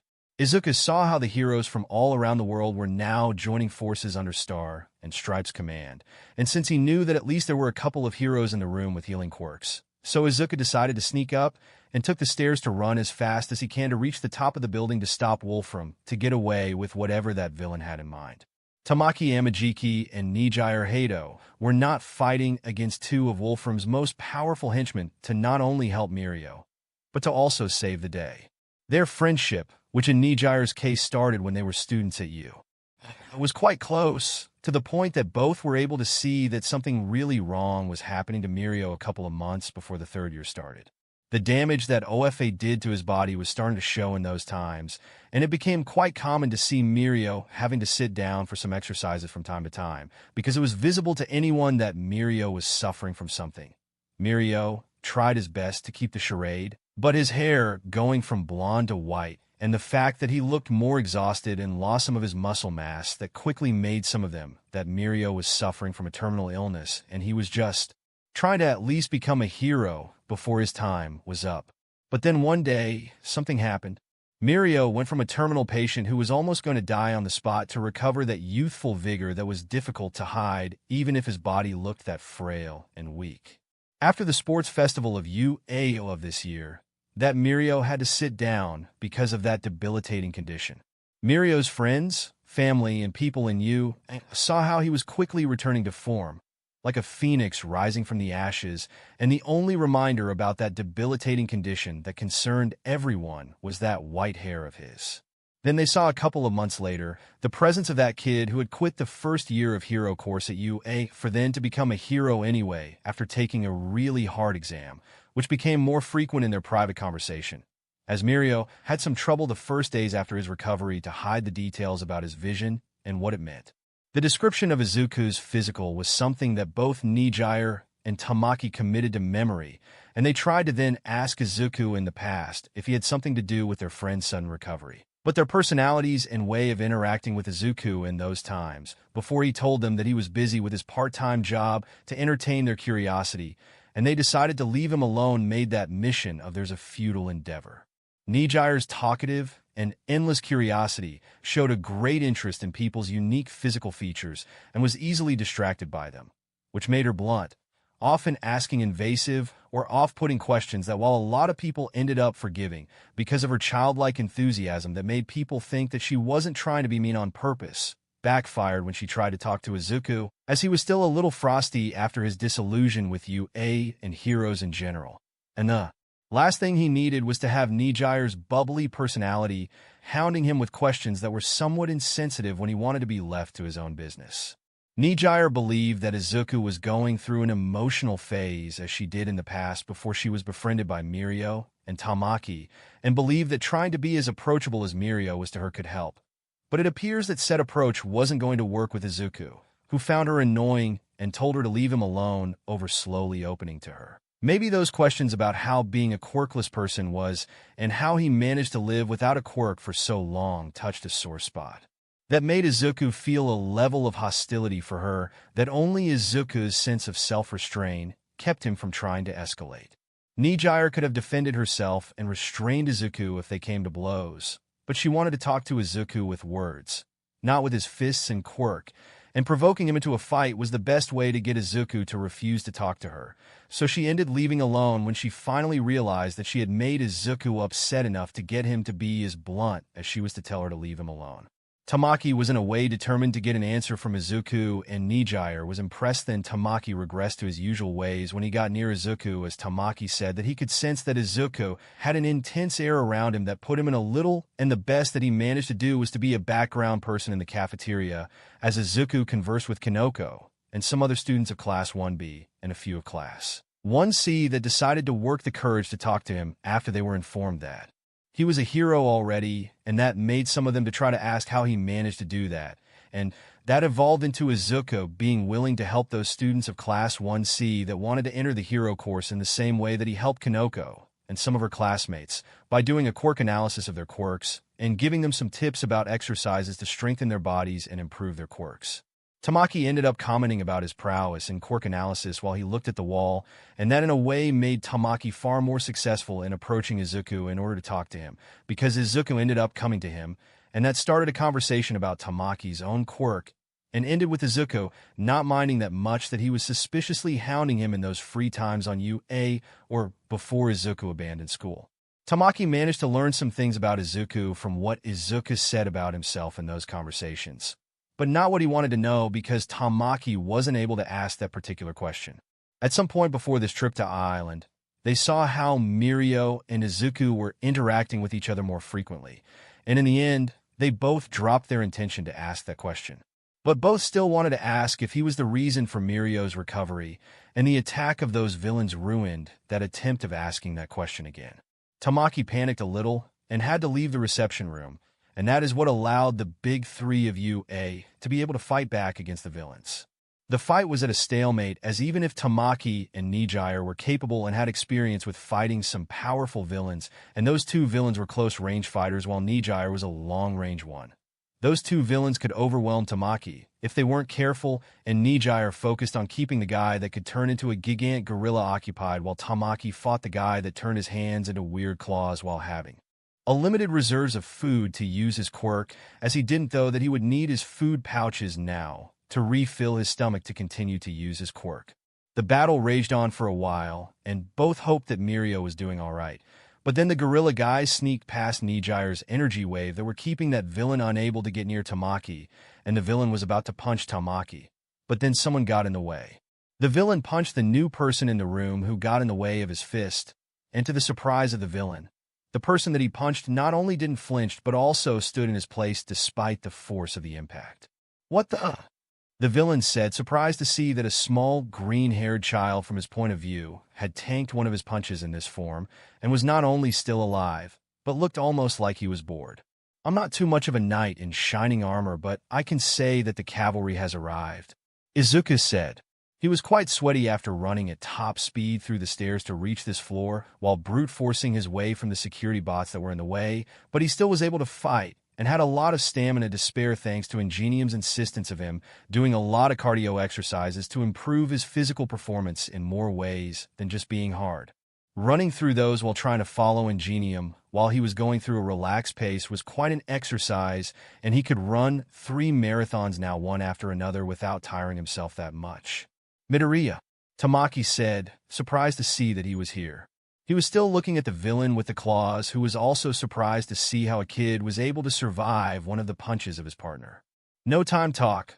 All the heroes have been released from their restraints, and some of the hardest heroes are on the way to stop those villains," Izuku said as he was still standing his ground. He then punched the villain that attacked him in the stomach and sent him flying for then to crash into a wall. "You two take care of that guy.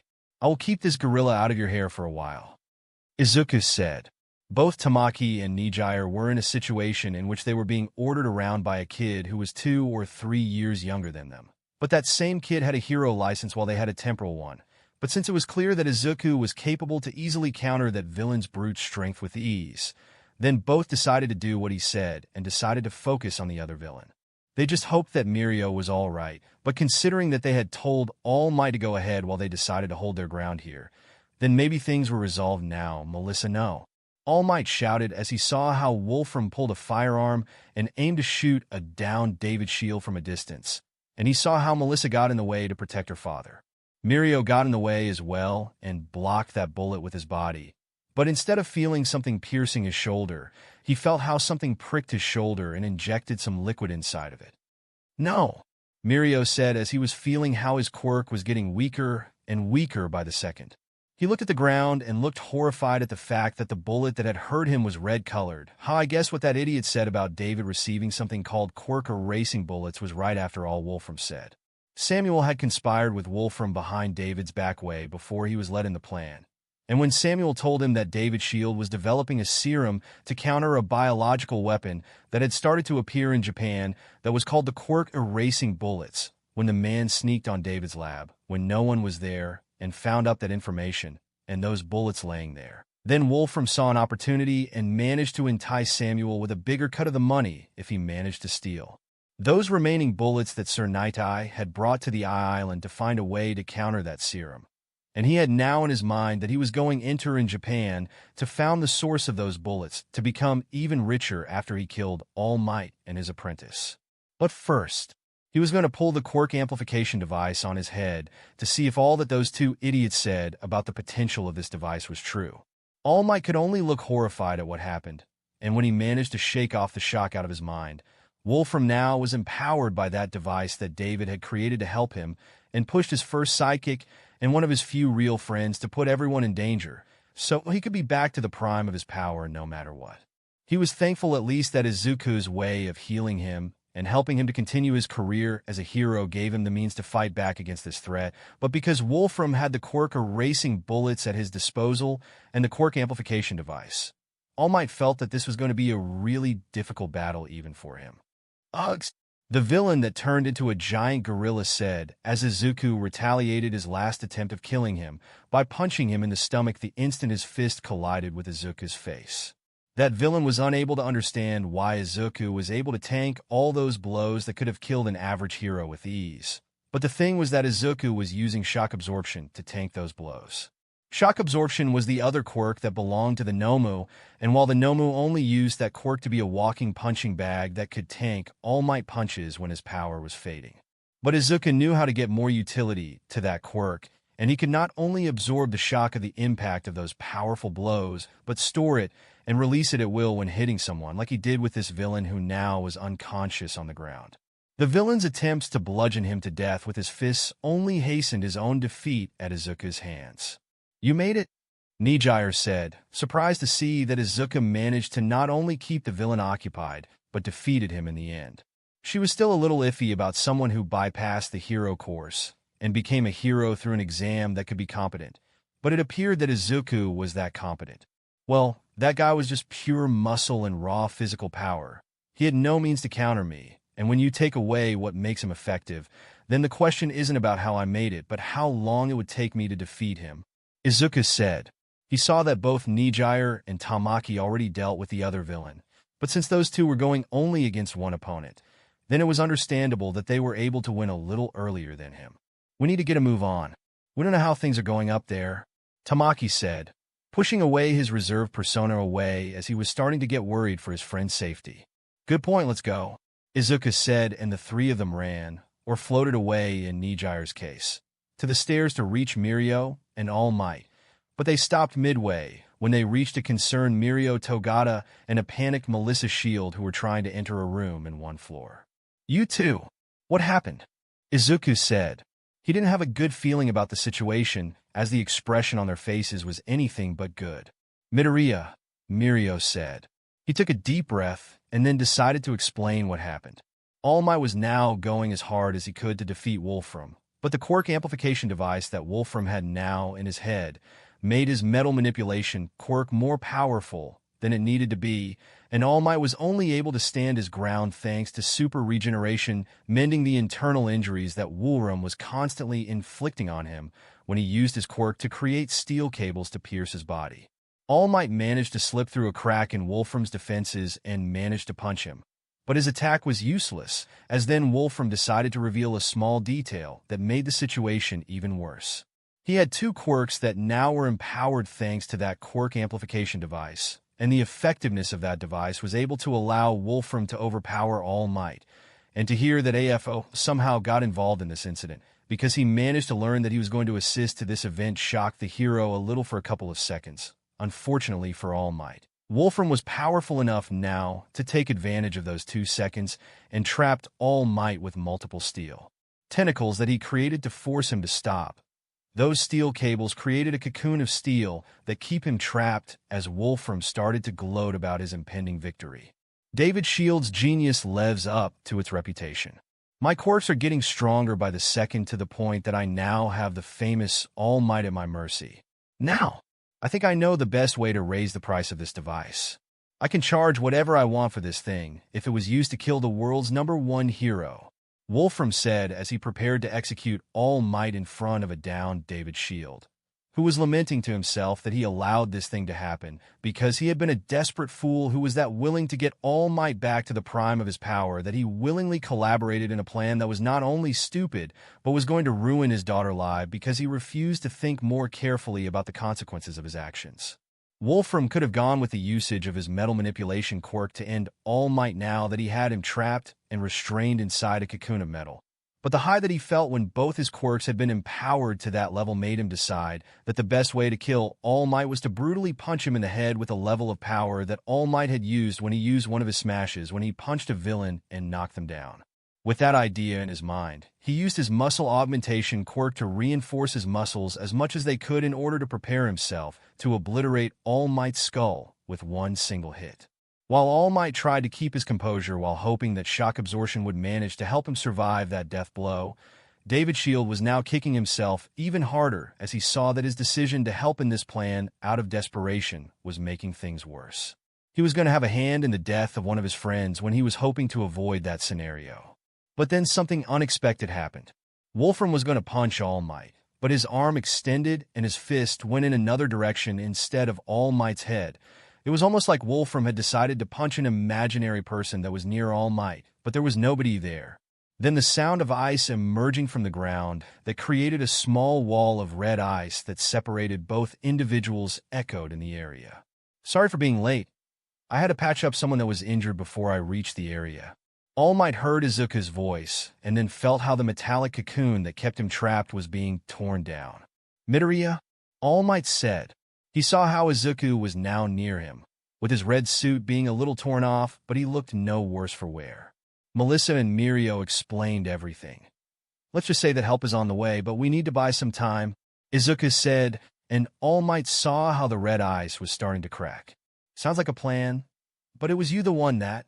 All Might tried to ask, but Izuku simply shook his head. Not now. I will explain later, because the ice is about to... Izuku tried to say, but then the ice broke as multiple tendrils of steel pierced the ice and tried to attack both of them. Get out of here, you worthless brat, unless you want to die, Wolfram said when he saw that Izuku was there alongside the hero. I already danced with death once a couple of months ago, and I survived. You don't scare me at all, Izuku said in order to rile up the villain. It's your funeral then, Wolfram said, and then he started to target Izuku as well.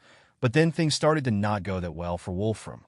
Izuku was somehow more adept at dodging his attacks, because he was pulling things like a fire that emerged from his blood to melt his steel cables, ice to freeze them to then shatter them, and a mysterious black hole that redirected some of his cables in the vicinity into it.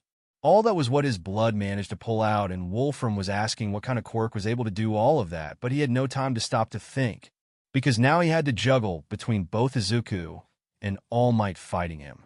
Izuku refused to get close to him, and he just used his blood to fight long distance against him, and those black holes that he created with his blood were being used to give support to All Might as they were preventing all the metal that he manipulated around him from reaching All Might, and that meant that he had to deal with All Might in close combat, and only his muscle augmentation was what allowed him to even the odds. Enough of this, Wolfram shouted as he prepared himself to put his metal manipulation quirk to the limit. But then he felt that someone punched him in the back of the head as he was about to use his quirk, and then he started to feel really weak out of nowhere. No! Wolfram managed to resist the blow, but the quirk amplification device didn't, and since that device was what allowed him to overpower All Might before Izuku got in the way, then now he was running out of opportunities to win. You made it time, Izuku said as he saw that Mirio Togata was behind Wolfram, and he was the one that punched Wolfram in the back of the head. What? How can this be? Wolfram tried to say as he was surprised to see that Mirio was there. He remembered that he saw the kid run with his tail between his legs when he had been shot with that Quirk erasing bullet, but then he was punched again in the head with enough force to knock the lights out of him and incapacitated him. Thanks for the help, Midoriya. Melissa had taken control of the security systems of the island, and the heroes are now on the way. Mirio said. Izuku did manage to fix the damage done by that Quirk erasing bullet to his quirk, and he had waited for some time to enter the fray in order to follow Izuku's plan of getting him to sneak up in the right moment to destroy the device that empowers Wolfram to win this fight and save the day. No need to. Is my job as a hero. Even if I'm only a hero for less that month, and now I participated in an international incident. Izuku said. All Might had to admit that Izuku was right about the fact that it had been even less than a month since he got that license, and now he had done something that few heroes had done in their careers. But the fact that AFO had his hands on this incident worried All Might. So, we should restrain the villains and their collaborators before the other heroes reach the area. Izuku said after some time had passed, as everyone was in silence. All Might was now looking at David's shield, and was saddened to see how things had ended this way. David had been with him at the beginning of his career as a hero in America, and to see how David participated in this to try to help him was painful to see. I will go to check on Melissa and the others. She wanted to talk with me about something, and since my stay on the island is going to end soon, then I would prefer to get that out of the way. That means that All Might is in charge of the situation, and what he says about what happened is what would be accepted in whatever report that needs to be done after this mess. I will just say that what All Might says is what it is, and I will corroborate as the truth of what happened. So make with this what you need to do, All Might. Izuku said, and then he decided to pick the Quirk erasing bullets that Wolfram had stolen after making sure that the villain was restrained. And while Mirio didn't understand why Izuku said that, All Might did understood in a way what Izuku meant when he said that. Izuku was giving All Might in a way the knowledge that it was up to him to decide about David Shield's implication and culpability in this incident and how the others would get that information, a thing that could be morally ambiguous and almost reprehensible for a hero to do. But Izuku knew that All Might would be the right call, but before doing that, he was going to have a chat with his old friend about what happened and why he had done this. Melissa's shield was in the control room, seeing through the cameras how the heroes were starting to reach the top of the building, while some of them took the unconscious villains under custody that they found in the way. Izuku then entered the room and saw how Nijire and Tamaki were also there as well. The villains had been defeated and Wolfram and his gang are out of commission, so the heroes won in the end. Izuku said to the three of them, and a sense of relief washed over them. Thank goodness. Tamaki said. Mirio is waiting on the rooftop alongside All Might and the incapacitated villains. You two should go there to give them some support just in case. Izuku said. Both Nijire and Tamaki decided to do as he did because they wanted to see how Mirio was doing now. Izuku saw that as both left the room, Melissa's face started to show sadness as the realization of what her father did mean that he was responsible for this incident. Why? Why he got himself involved with this? Melissa said, fighting the urge to cry. I don't know, but considering that he did all of this to help All Might, only to make the situation worse. I could say that the path to hell is paved with good intentions that had been executed poorly. Izuku said, being a little insensitive in a way, but he didn't want to portray David Shield as a villain or anything like that, but a flawed man who chose the worst way to do things. Melissa heard Izuku's words and was shocked to hear that in a way. Look, everyone in the whole world worships All Might like he is a living god, and that unfortunately made some nutcases around the world to do stupid things in his name or use him as an excuse for their actions, like Stain, for example. But those people lacked what you and your father had. Izuku said. We knew Uncle Might better. Melissa said. Yeah, your father at least knew All Might as a person behind the man who is the #1 hero around the world. And when things get personal and someone that you care about in a way is in danger, then people do stupid and reckless things. So don't be that hard on him. All Might told me that your dad got upset when you were injured and was panicking like crazy when he believed that you were about to be killed. Izuku said. You may be right. Melissa said, and then she got quiet, trying to think about the situation. Izuku decided to at least get that conversation between them done. You were trying to ask me a question before Wolfram and his goons came in and ruined everything. So, you can ask me that now, because this may be the last chance we have to talk with each other for a long time. Izuku said. Melissa decided to indulge Izuku's request because she needed to do something to distract her mind for a while. Okay, I wanted to ask you if someone who was a quirkless person like me could be a hero, Melissa said. Izuku was now in All Might's position when they met in that alleyway, and then talked on that rooftop almost more than a year ago, and a lot of things had happened that made Izuku think about what he could say to someone in this situation that was where he was before the USJ. I made that same question to All Might way before my quirk manifested, and he told me that no. I was upset at the time, but now I think that I understand why he said that. But I think that the problem here is not if you could be a hero or you can't, but what do you consider a hero is? Izuku said. What a hero is, Melissa said, puzzled about what Izuku said. Look, since we are kids are exposed to the idea of heroism through TV and our environment that is so focused on elevating heroism as the ultimate way of being recognized as a person in society positively. Society is so enamored with flashy quirks that are powerful that people decide that those are the ones who should have the easiest time trying to be heroes and are railroaded in a way even if their moral character is anything but heroic. Izuku started to talk. Melissa started to listen to Izuku while thinking about what he was trying to say.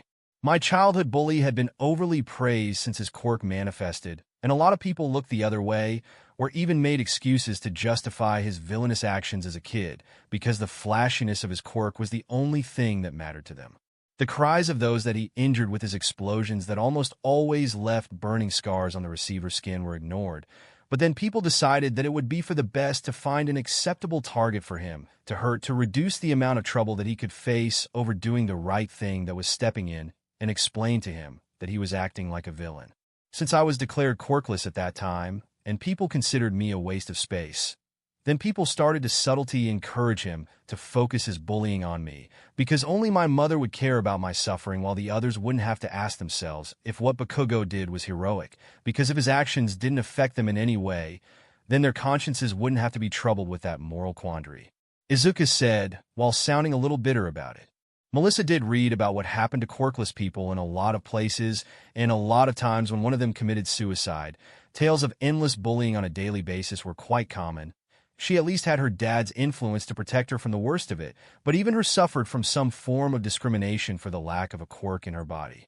So the answer to that question from this quirk-obsessed society point of view would be no, that you can't be a hero if you're quirkless. But if you ask me, then I beg to differ. Izuku said. Melissa was saddened to hear that first part, but then she realized that Izuku wasn't done. For me, heroism is more than just a quirk. It's about the character of a person alongside their intentions. Sure, if you want to be a hero like All Might, then I would have to say that no, but heroism is more than just punching villains into unconsciousness.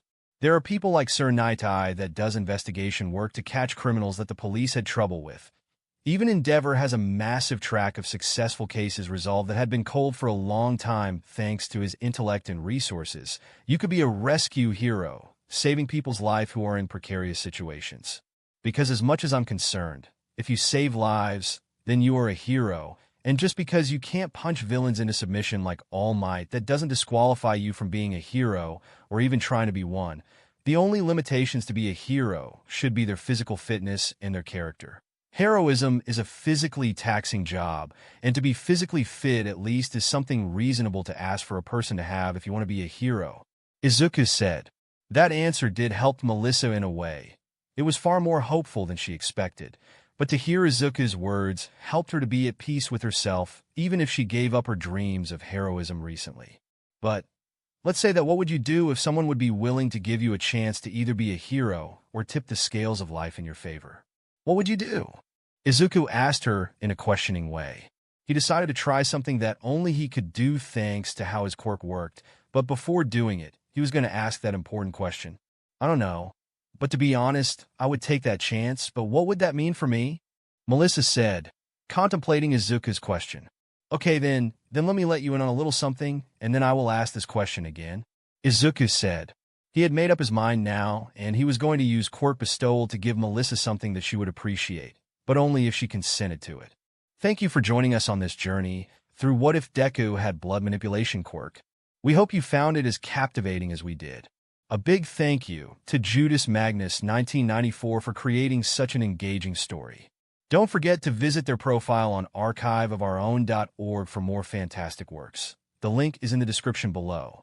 If you enjoyed this video, please give it a thumbs up, share it with your friends, and subscribe to Zenin Fanfics for more intriguing explorations into fanfiction and fantasy. Your support helps us create more content like this, and we love hearing your thoughts and suggestions in the comment section. See you soon in the next video.